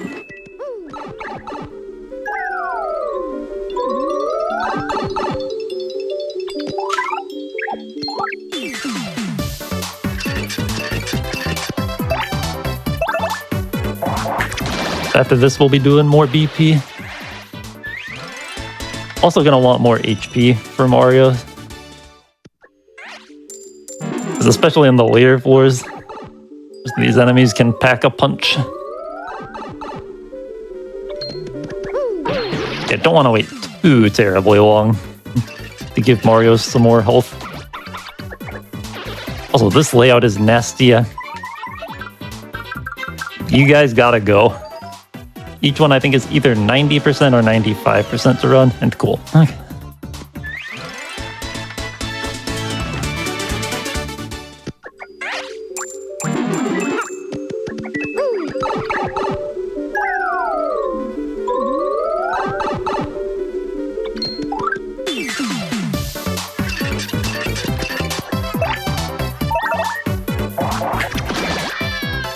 Yeah, with those FP upgrades, we can kind of just spam Power Shell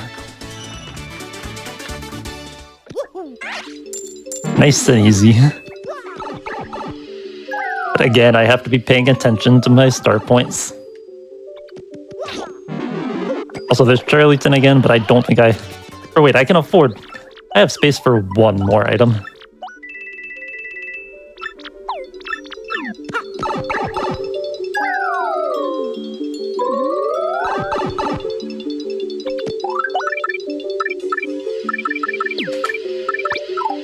Yeah, right about now is probably when I want multi-bounce on.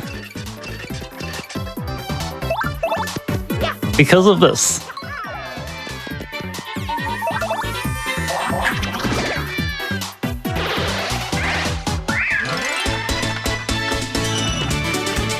Yeah, with those two Parabuzzies in a row, you just multi-bounce them to knock them down, and then you can just Power Shell.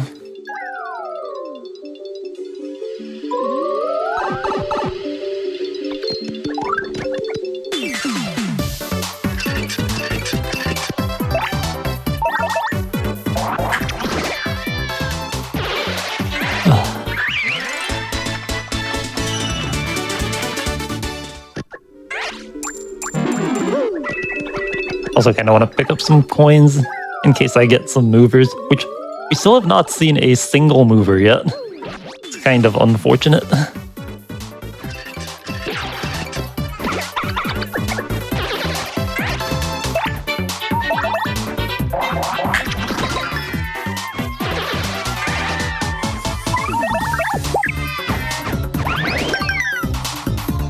Alright, this layout was totally manageable.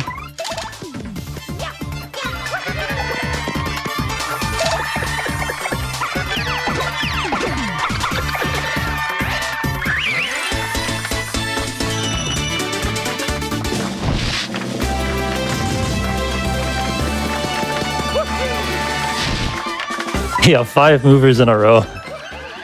So that can actually be scary. Like getting a bunch of movers is fast, but then you'll be at lower stats.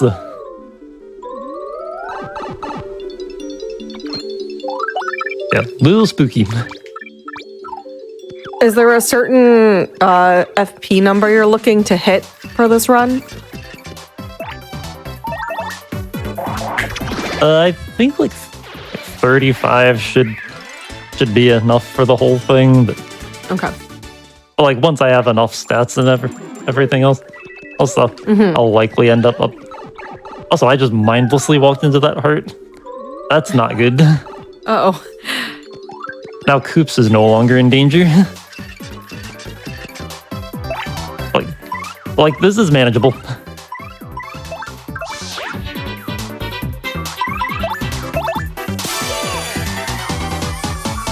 So wait, I don't know why I'm doing this. I was thinking take out the flower fuzzies, but I don't even need to do that.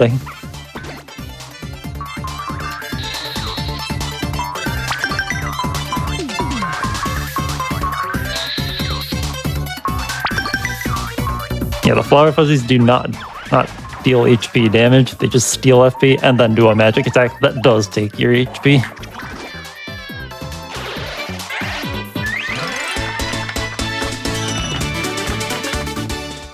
Well, like, that's kind of the beauty of not really needing peril. It's like you have some leeway to work with to get Koops back in danger.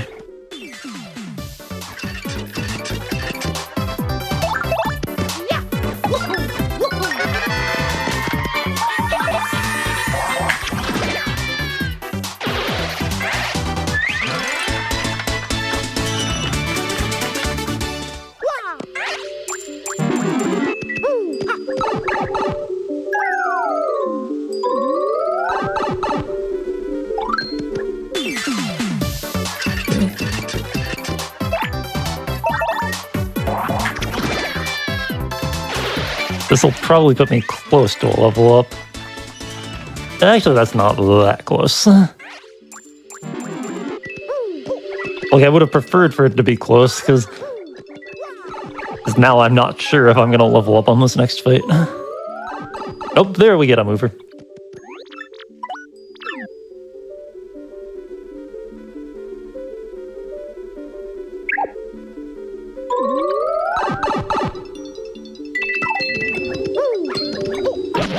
I have a feeling I'm gonna level up on this floor.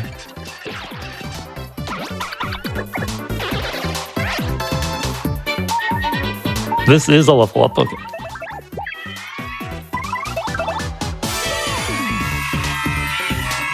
Yeah, these guys have 6 HP, I think. So again, just mash 2 bars for Supernova.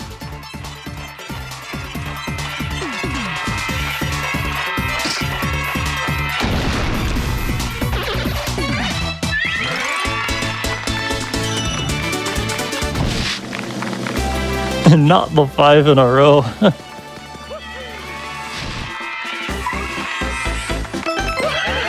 They have more BP. I'll probably put in some HP soon.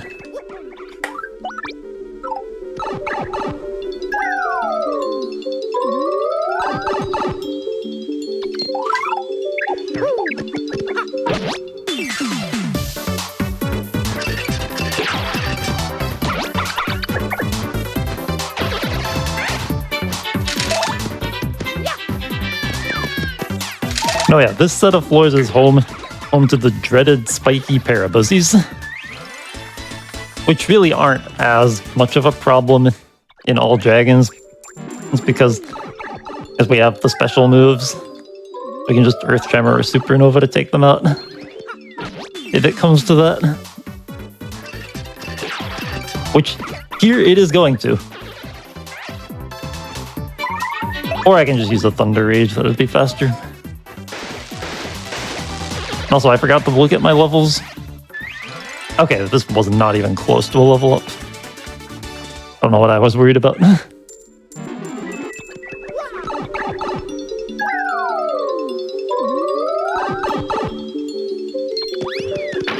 Oh, that was still a first streak.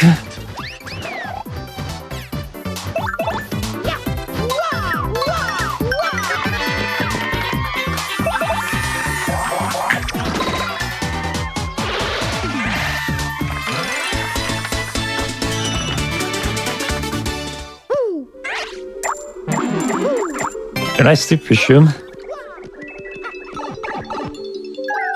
Good thing I used that Thunder Rage to free up some space.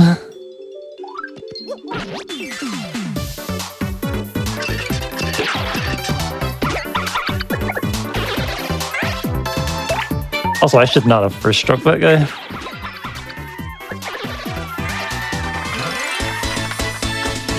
Or actually, I guess if it could have been a row of 4 bulky bombs, which would have made me level up. But even then, I think that was a better move. Also, same thing here. I should just use a special move. What am I doing?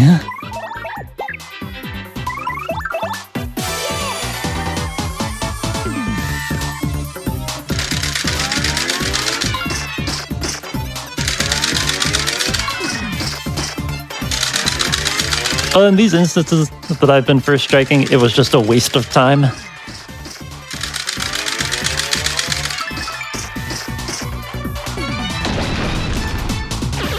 For that one, I needed 3 full bars for Supernova because the Poison Pokey has 8 HP. But at that point, I think just mashing the full bar, like mashing the bar all the way, might be faster than just waiting.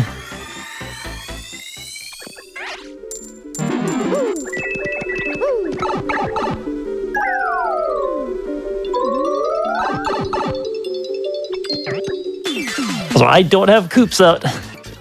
Okay, it doesn't matter. That would have been kind of nasty if there is a layout that can have 2 spiky Parabuzzies. But since it was all just grounded enemies, it ended up being fine.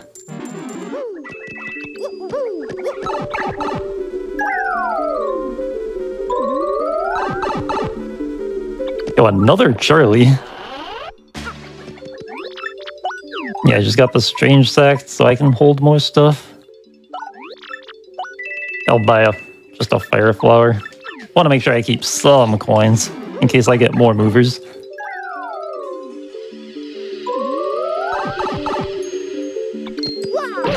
Right now we're at the point where our enemies are going to have more HP. And I kind of forgot how much damage I was doing, so... Like, I wasn't sure. I first struck because I wasn't sure if Oops was going to take out this guy in one hit. But he does, so.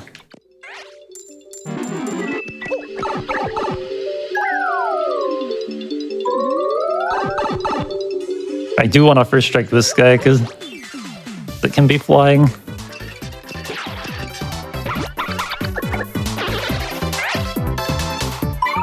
Wow, none of these guys wanted to drop down, huh?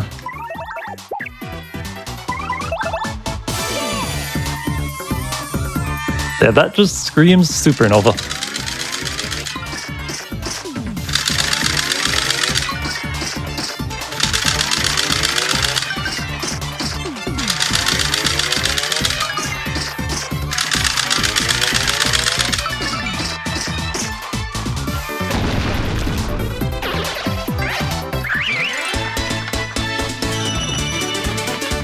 Again, the ice puffs have 9 HP, so I once again needed 3 bars.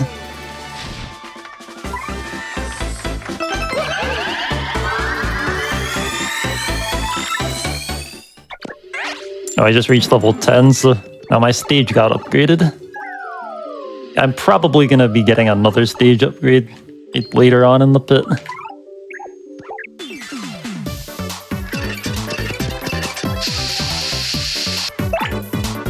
That would be when I reach level 20. But we will pretty much definitely not reach the maximum stage rank.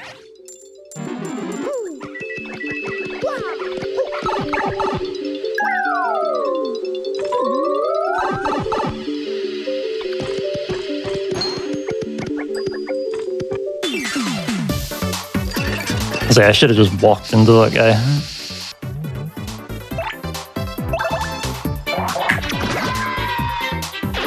Yeah, chain jumps with their first strikes are kind of weird.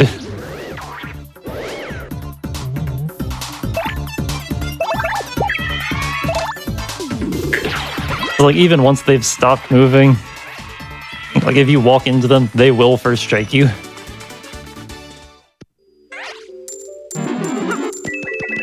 Like, you have to wait until they go back.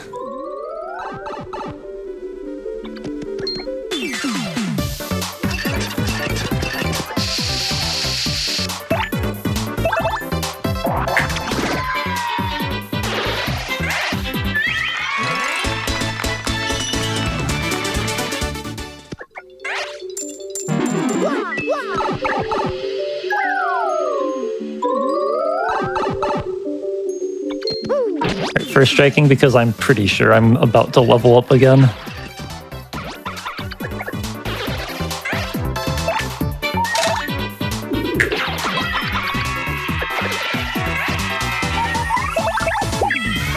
Oh, actually, never mind. This isn't a level up. It's gonna just barely fall short.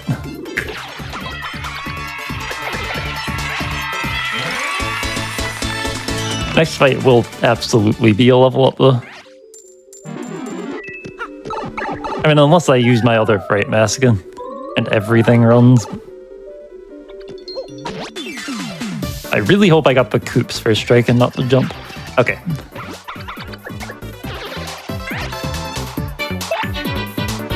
So waited.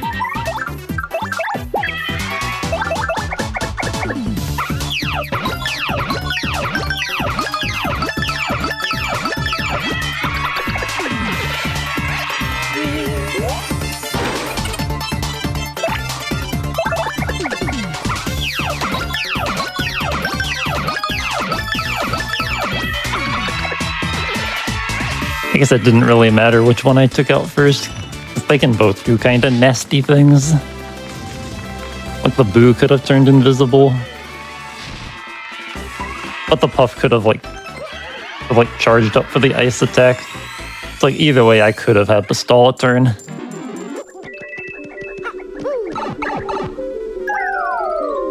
But it ended up being fine.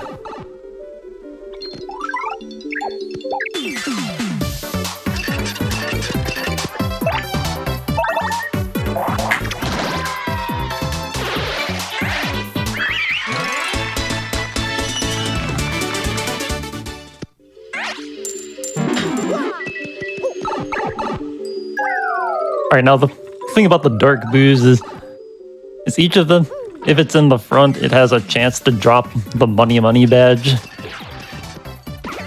Which in 100% speedruns would save a lot of time. But it's very rare. Like somewhere in the realm of like 1 in 300, I think. Don't remember exactly. I don't know of anyone getting it in a run where it matters, but yeah, maybe one day it'll happen. It would have been pretty funny to have it happen during this run. But also kind of sad.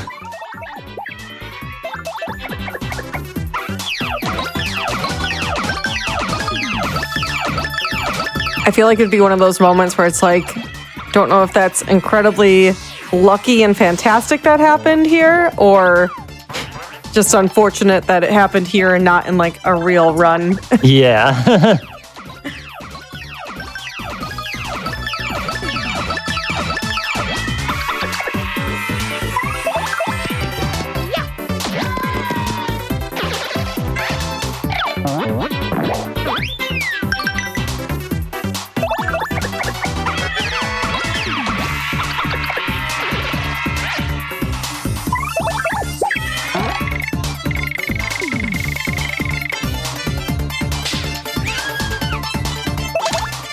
These Shy Guys really want to cause trouble today, huh? I think we had how many Shy Guys in the Gus fight?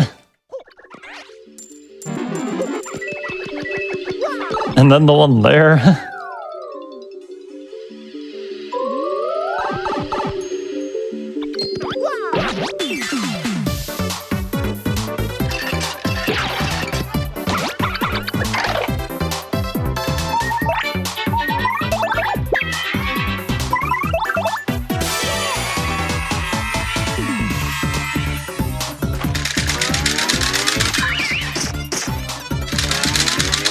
Yeah, I think I'm about to level up here, so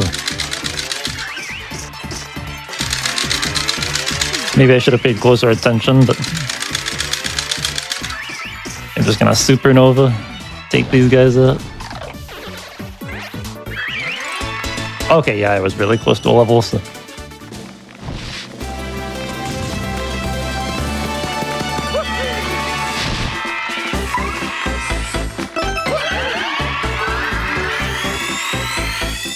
I am on floor 62, by the way, I think.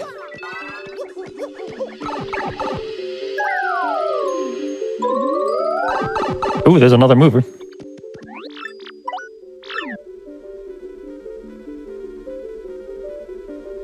Yeah, the lead enemy on each floor is the same every time. But yeah, this is floor 68.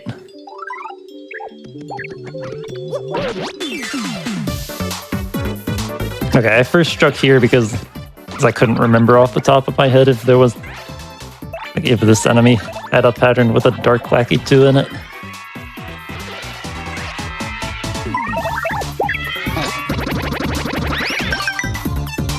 Which if it did, then I would have wanted to have Goombella take out the lackey 2. Then getting the enemy out of the way with Koops would have helped a little bit. Also, nice heart landing on me, which ends up not being a huge deal since Koops was at 4 HP.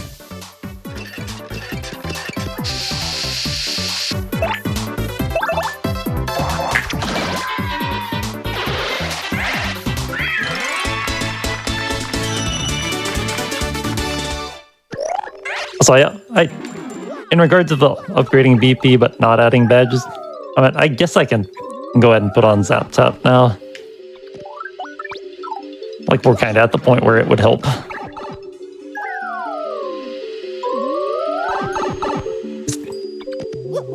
Because now the bats can't damage me.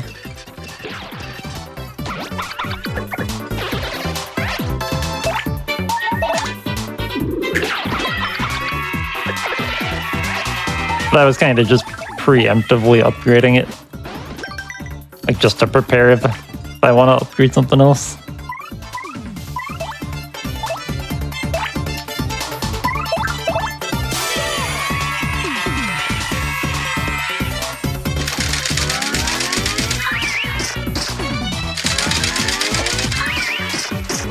So I kind of just realized as I was about to take this guy out that this is going to be a level up, so yeah, just Supernova. Kind of wish I had realized that earlier.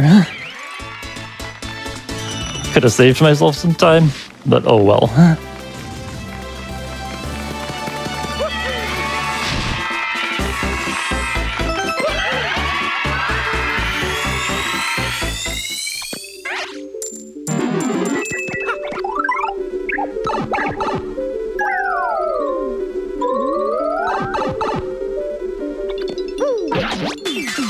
Now, Dark Koopatrols do not die though. I do a single power shell.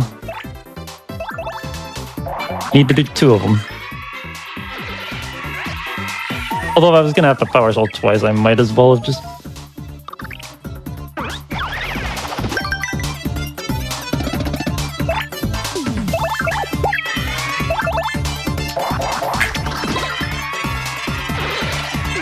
Yeah, in hindsight, I didn't really have much reason to do that. Although I guess there is a layout that could have had only one. Could have had only one Dark Koopatrol and then other enemies in back, so I guess it was probably the right play.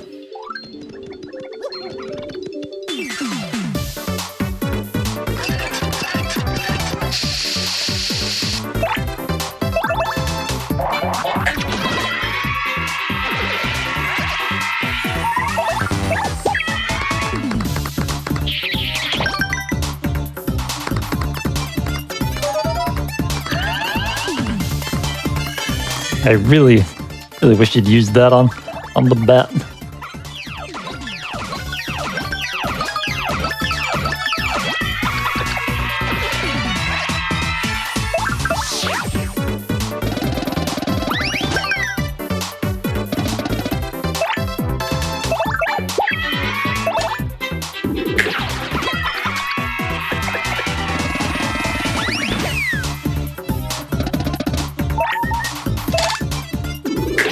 Alright, it's all fine.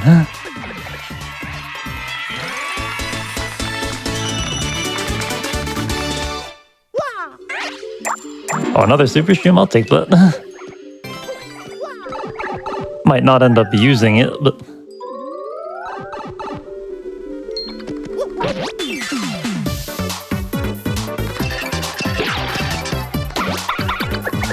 Okay, this is an easy layout. Easy layout to level up on. Just power shell to take these guys out. And do the rest of the fight with Goombella.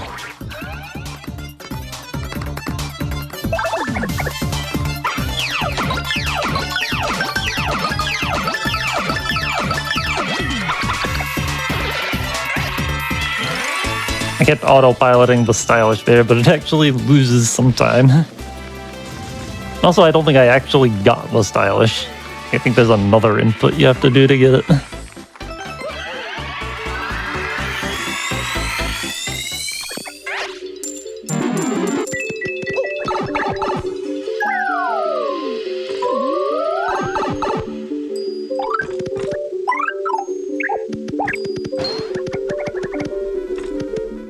Also, awkward chain jump again.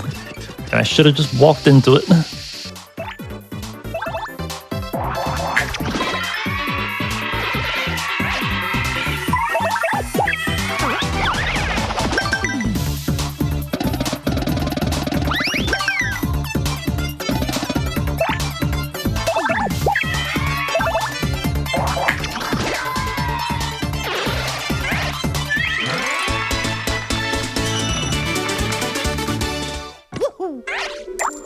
Ooh, a shooting star.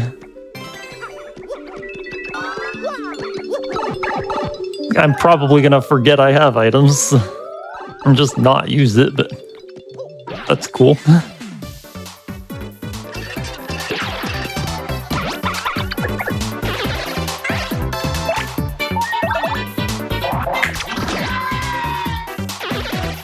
I keep doing these first strikes when I really shouldn't be. Just minor waste of time. Not a huge deal.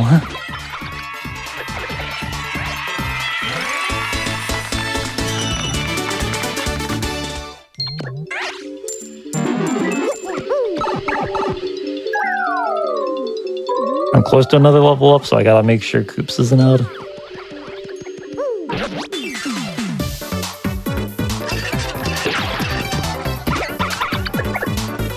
Okay, I'm actually gonna run from this and re-encounter.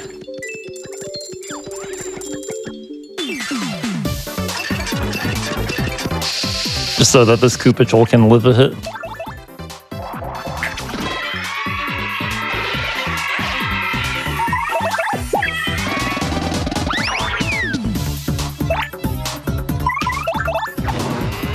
I'll just use Fire Drive a couple times.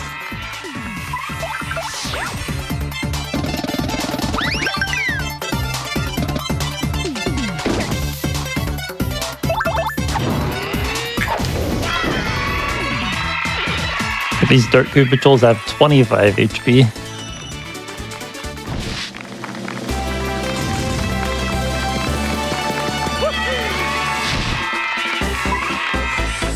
I was being a little indecisive on what to upgrade there. Like, at this point, it really doesn't matter. I think I've got enough stats and pretty much everything. Little more FP might be nice, but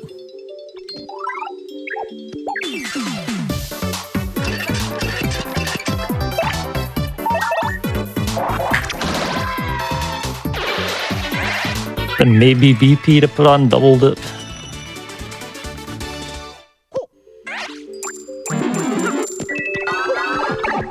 I'm kind of thinking I'll do one more BP upgrade.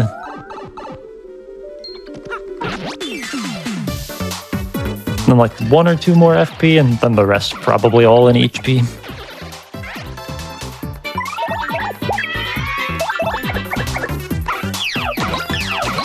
I should have gone for the one with the busy dial.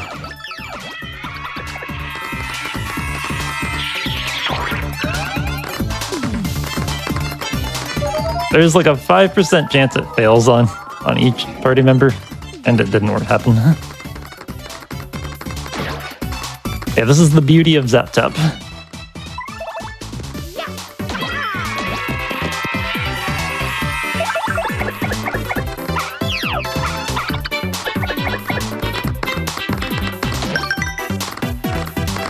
Of course, you can still super grid them anyway. Just because why not?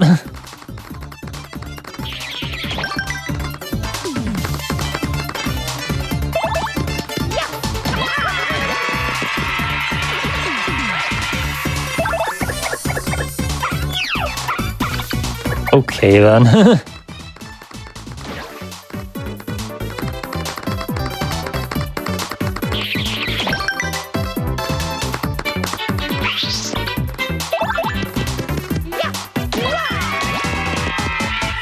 Well, I wasted a little bit of FP, but not the biggest deal ever.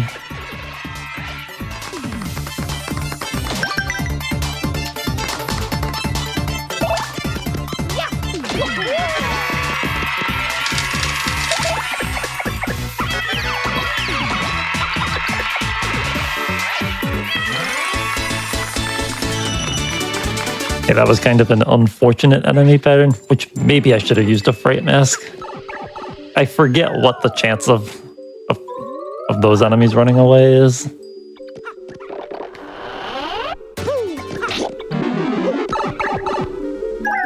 Right there, what was that item? What was that item you just got from the chest?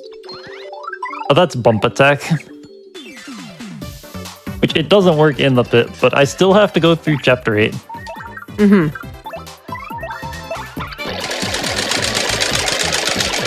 I also just realized this is another level up, so... Oh, come on.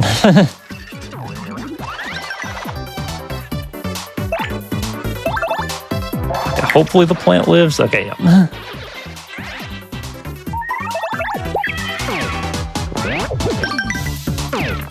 If I had done the full power shell, That super guard would have just finished it off. But I have to take the extra time to hammer. And yes, this run will end at Gloomtail. I've got like 19 more floors of the pit left before we fight Bonetail. Then we're gonna do Chapter 8 up to Gloomtail.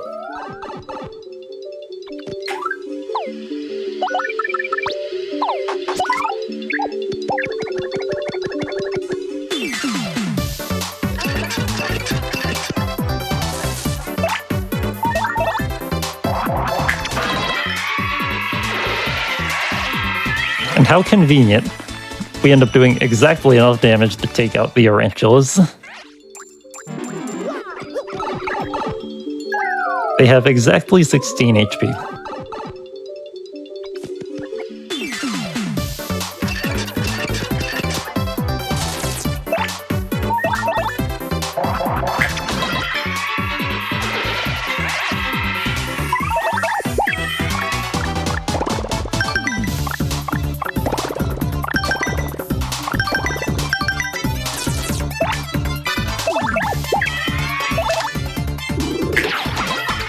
It might be a slightly risky play here.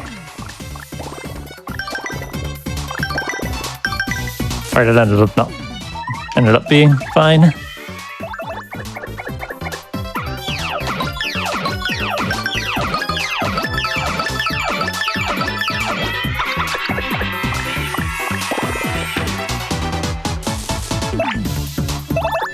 If this Tarantula had done a single attack and targeted Coops, I would have had the super guard.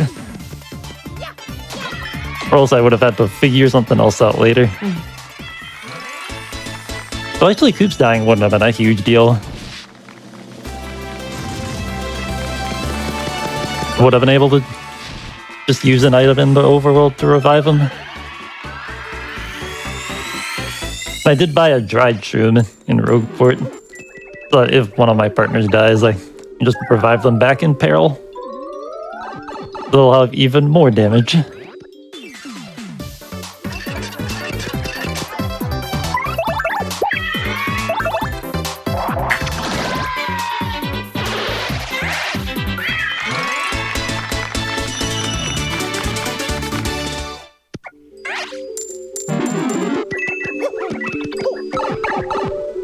Also, I don't even need to bother picking up coins anymore. Can't get that many more movers at this point.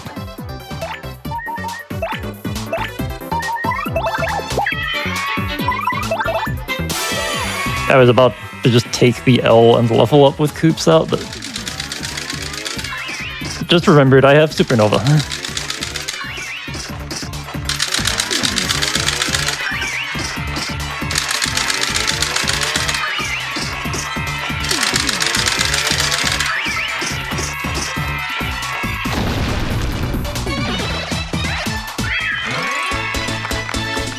Very nice to be able to just click Supernova and take out a bunch of enemies without having Coops out. So I don't remember if I gave myself more BP for double dips, so.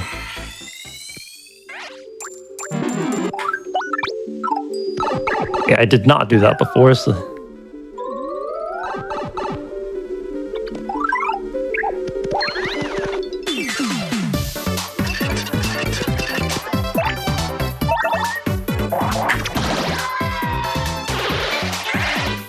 Also, that pretty lucky. Kinda spooking me.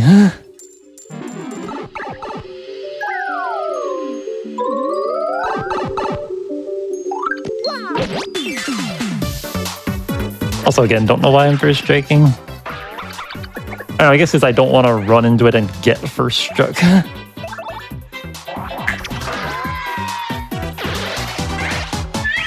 Like, I don't know, maybe first striking there would have been faster than just waiting for the bristle to stop charging at me.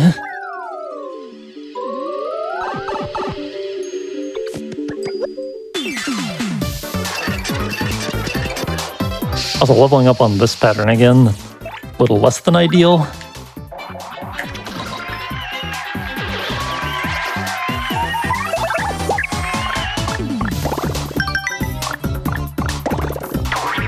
Actually, I probably should have been letting Goombella take some hits. Because if she gets into danger, then that could speed up the rest of this fight. But pretty soon I will be wanting to default to Goombella being in danger.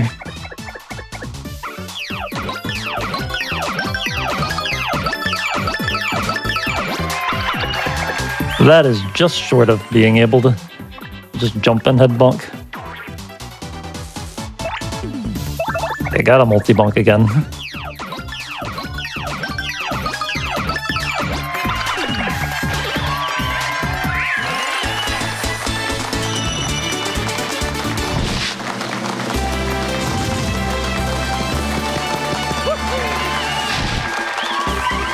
Yeah, let's give Mario some more HP, why not?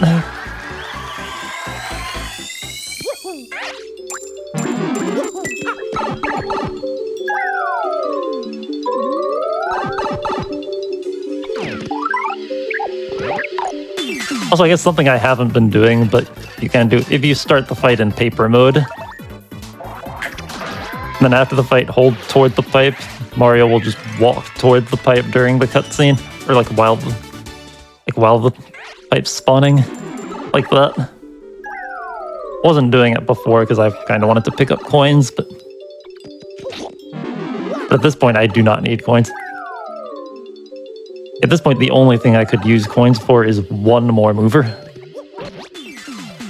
Because once I'm past, like, floor 95 is the last floor you can get a mover. Okay, interesting scenario.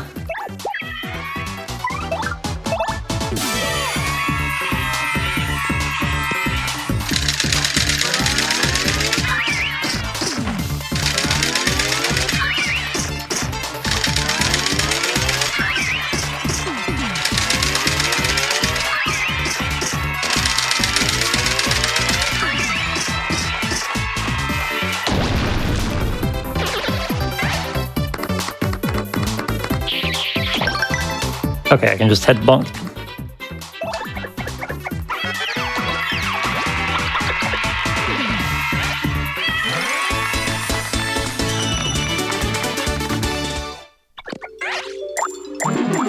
Yeah, that's the beauty of doing the pit when you're underleveled.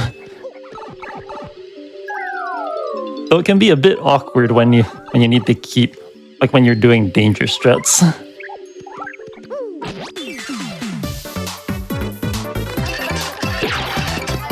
Oh, there's an Amazy Daisy right there.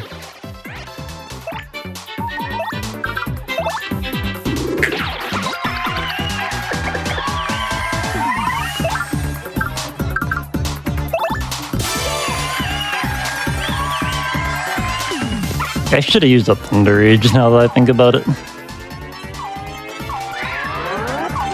Again, I kind of forgot I have them.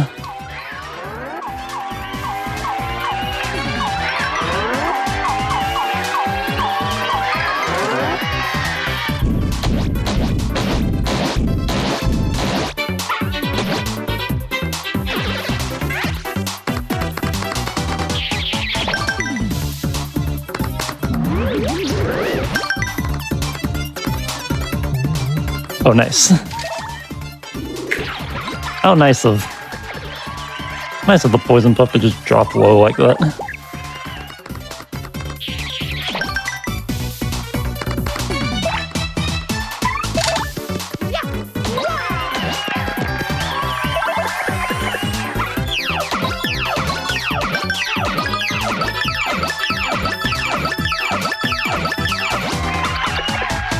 Oh yeah, I guess something I never mentioned about... I guess I never mentioned the frame window for power bounce action commands.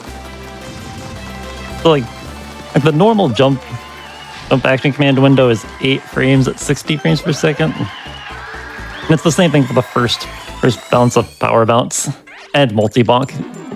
I think is all the same. Like it starts as an 8-frame window, and then with each bounce the window goes down by 1 frame until it eventually becomes frame perfect. Which that happens at I think the action command you have to do to get 9 bounces. And then anything after that is frame perfect.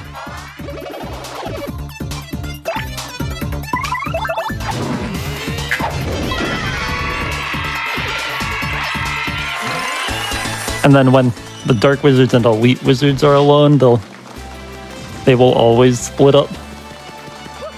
But the funny thing is, if they split up while they're burned, like the burn will take effect after they split up, so, and that will just reveal which one's the real one. Which is very helpful in pre-hook tilt, but it's very convenient that they just don't learn.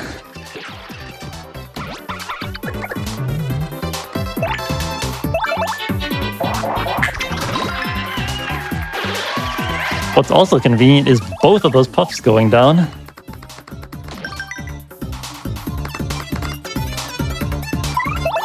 Also, I think I might want to stall to get Goombella into peril.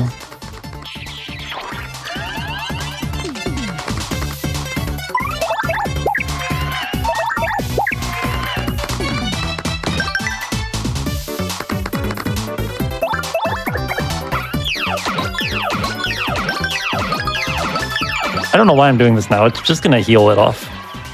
Oh, I didn't realize it was at that low HP. Oops. Oh yeah, I guess it was the lead enemy. So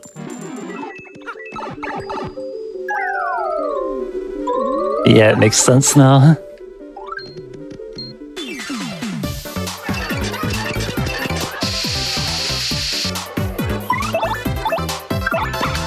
Wait, I should bleed with Coops out.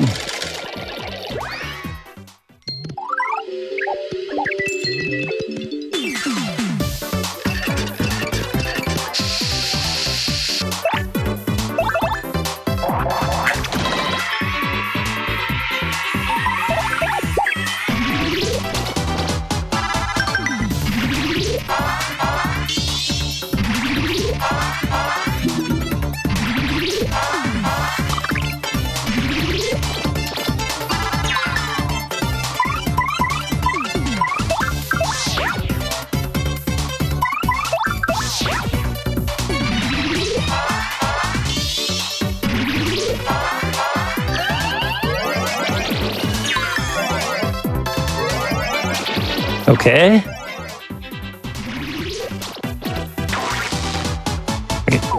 I think that's another attack that you can't super guard on the Japanese version.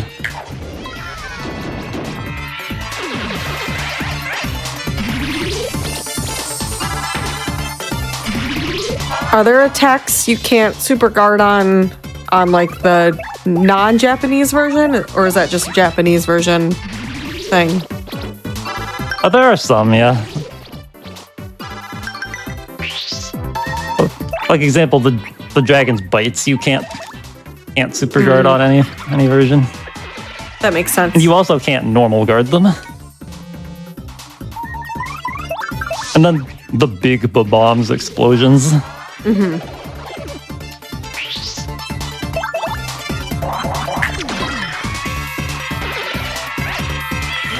Alright, that was a really slow fight, but we made it.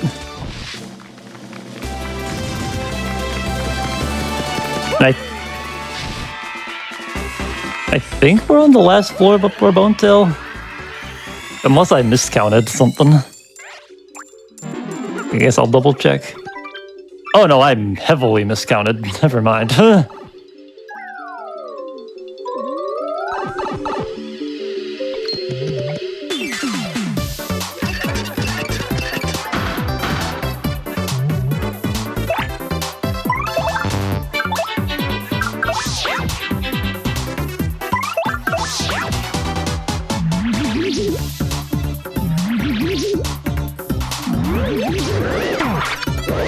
Okay, just wanted to get Coops into danger.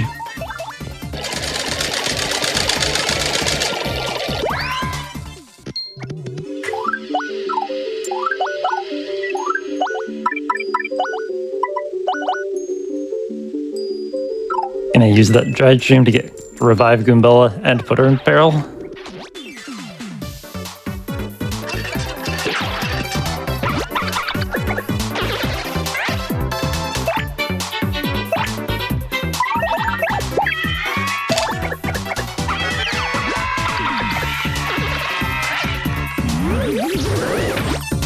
Okay, that's fine.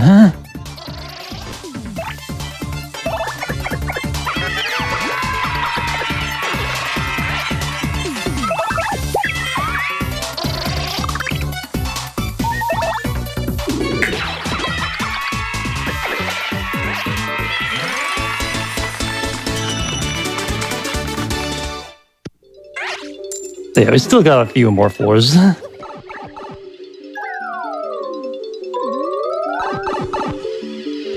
How much of the pit of 100 trials would you say is pretty much the same every time versus you have to kind of act on your feet?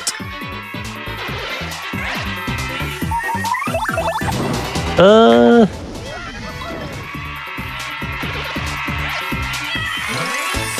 feel like the first 30 floors tend to be fairly consistent. Also, nice defend plus P drop. Don't need it, but cool.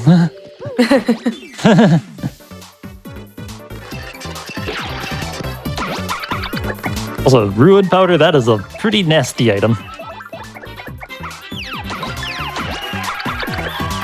You have got to go.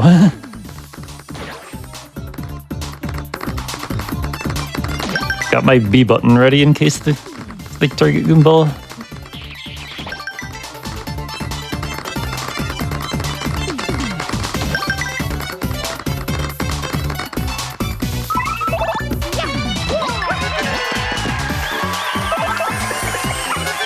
I will try to avoid resorting to special moves, but I'll say it feels like these are kind of the worst enemies here because you don't really have a great way to mass attack them. yeah.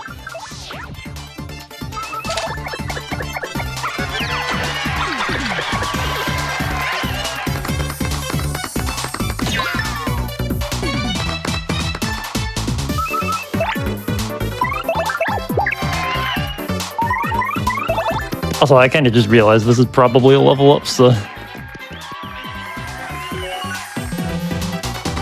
Yeah, maybe I should have just resorted to special moves anyway. Oh well.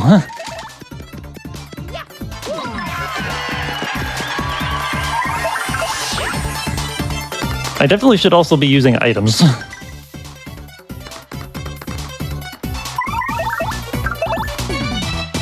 There we go. I feel like that was a common theme, just forgetting the items today.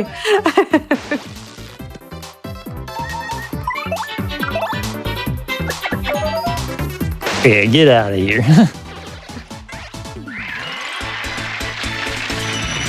I really should have just done that from the beginning, but it is what it is.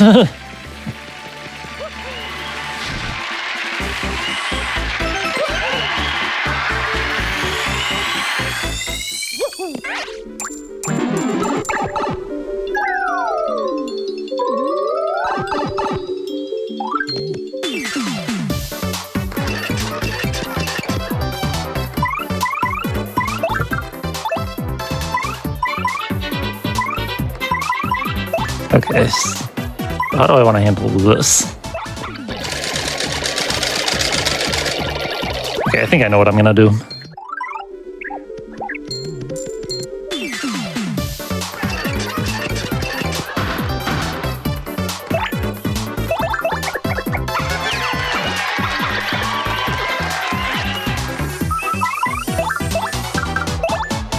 Actually use my items.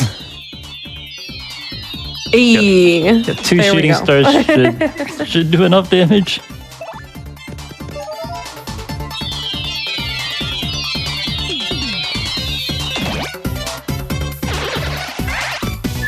Yeah, these guys have 12 HP, so...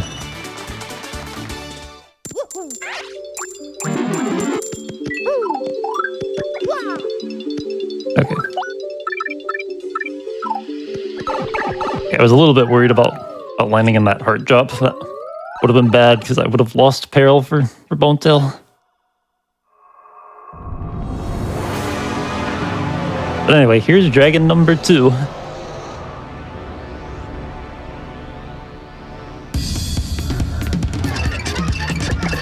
I bet this fight is gonna be very hard. Maybe a very long, drawn-out battle.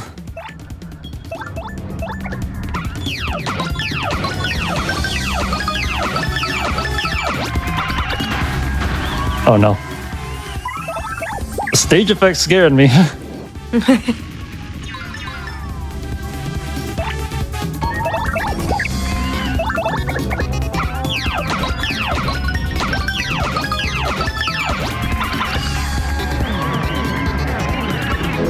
Well, okay, that fight was hard.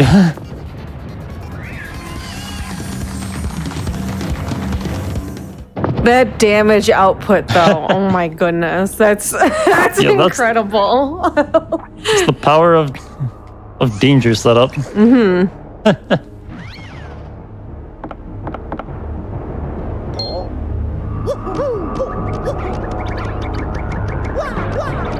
We're not even gonna get return postage.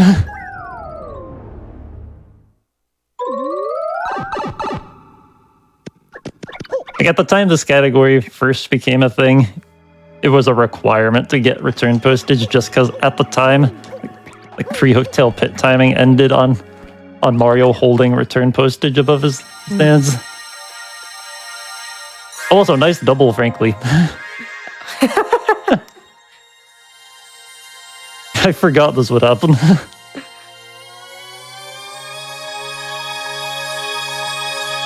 But yeah, earlier this year, we ended up changing timing for the pit, just the pit categories, just end on the fade out after defeating Bonetail.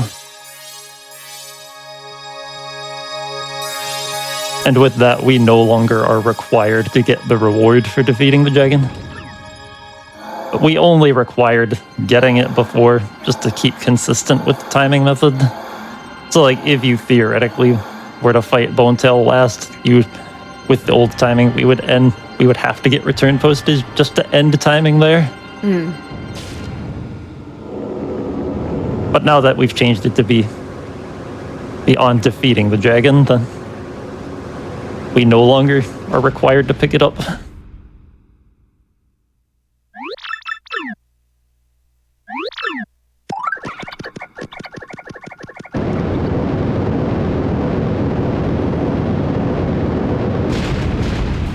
Yeah, all those stars I definitely got. Yeah, that was only 2 of them I saw. Definitely. Yeah, I saw all 2 of the crystal stars that exist in this game. Ignore the one Bowser found. That one was a fake.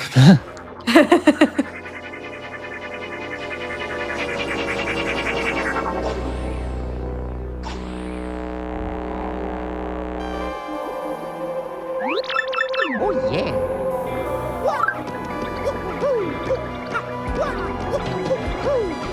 Yeah, now we're going to the final chapter.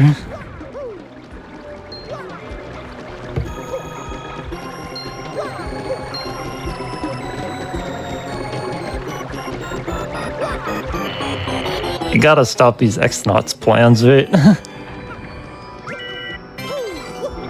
Well, we don't have Yoshi's, though. It's gonna be kind of hard for us to get that far, but we can slay a dragon at least.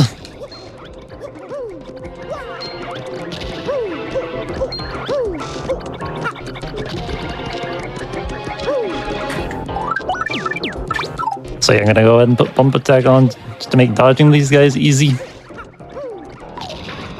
It unfortunately only helps with getting past the bombshell bills.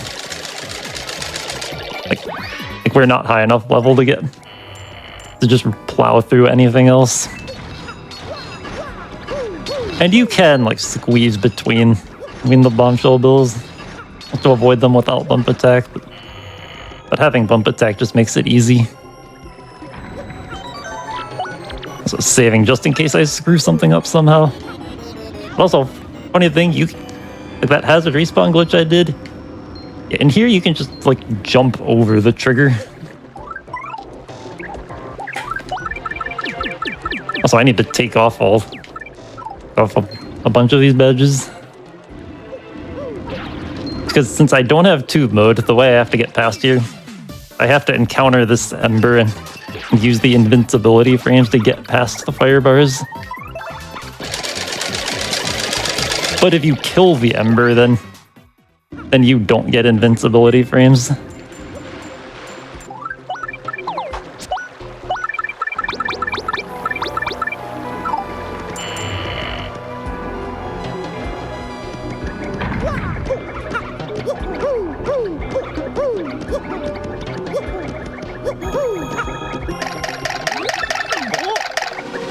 Now, unfortunately, that trick I did on Red Bones earlier does not work on Dark Bones. There's another cool thing you can do with Bobbery, but I can't show it here because I don't have Bobbery.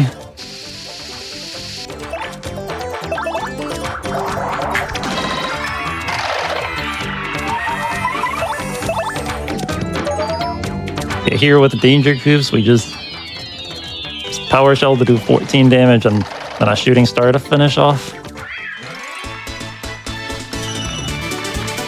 And we're so overleveled we don't even level up on this fight. Always feels kind of weird to look at. Just not leveling up on Dark Bones.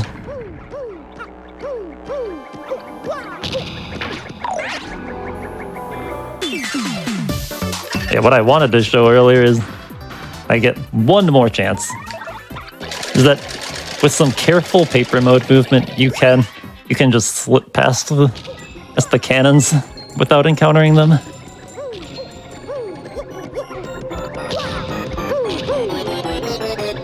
I got some weird boosts like that though. Like I guess this puts you in a state. I think this is spin delay. Like yeah, that. I'll say that's the skip, by the way. Oh, wow. You can just slip right past them.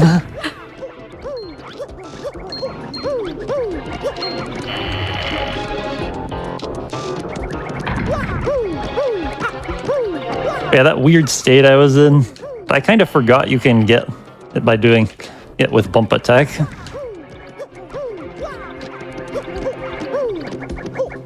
Like if you try to enter paper mode while walking into a tight space, you can like move around like while you're in the in paper mode, but still have normal speed. And then like once you stop moving, you'll the spin animation will actually take place. And I think that only happens on the Japanese version. There is unspin delay, which happens on all versions. I don't really know all the ways you can do it. I'm trying to remember exactly how it works, but I think you can just... Actually, I guess if you do a spin, do an unspin jump, well, hang on. Like that, if you had, suppose you had super boots. If you did a ground pound onto land and kept moving, I think that would give you unspin delay. I think you'd also get it if you frame perfectly press the stick when you land. Or go from neutral input to a direction on the frame that you land.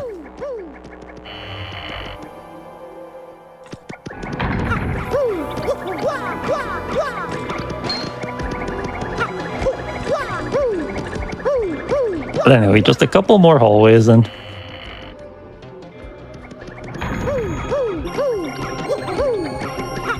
we will be fighting the final boss of this run.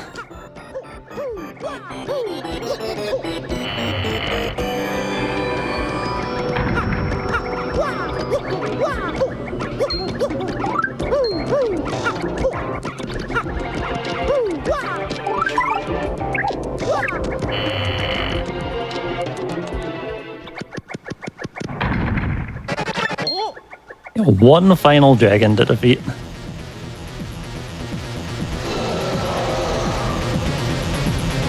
Yeah, surely this one will be a real challenge.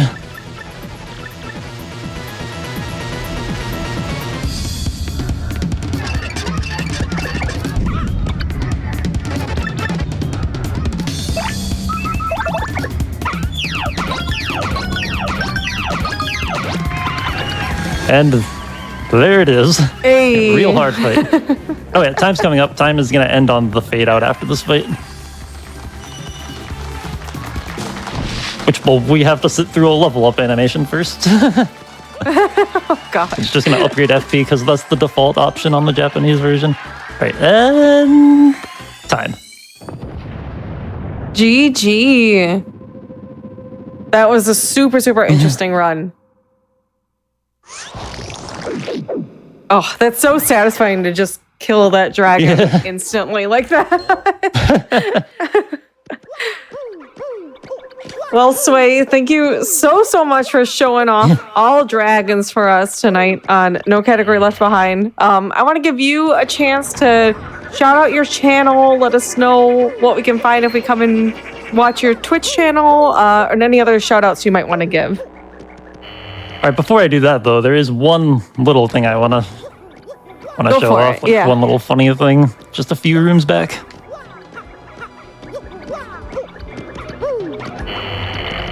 Just down all the long hallways. I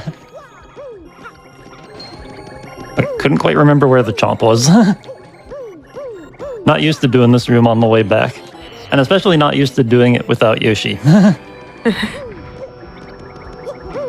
these non-full game routes are always really awkward when they do Chapter 8.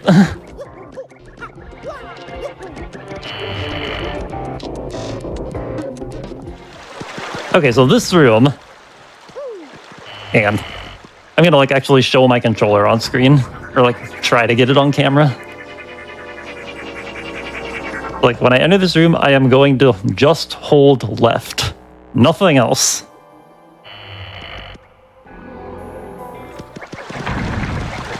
All I'm doing, holding left. And like I could go up left, like up left. To get in the water faster, but nice glitch. Oh no! Oh, that's so goofy. If you can't frame perfectly, press A, you'll just keep falling in the water until you die. Oh, and if you're on the PAL version, there's nothing you can do. Oh my goodness.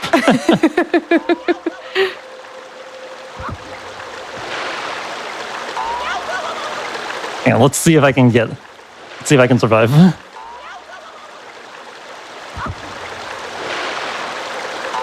Yeah, I have like 39 more tries. Oh my gosh. And what do you have to, you said you have to we got it. perfectly press A. We're living. Oh my goodness. You'll love to see it.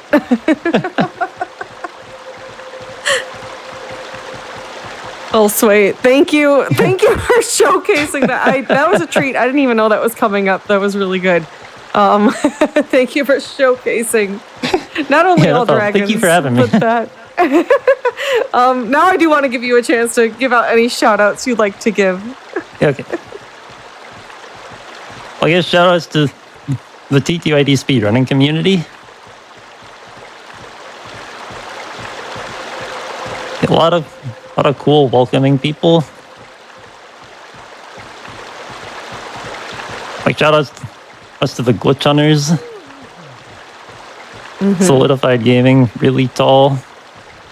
And others. Like this run would not be doable in less than 3 hours without them. Oh gosh, no.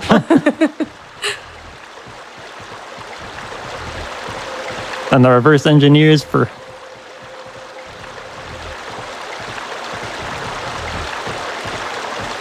like figuring out all like technical details. Mm-hmm. Well, then just helps the glitch hunters find a lot of the glitches.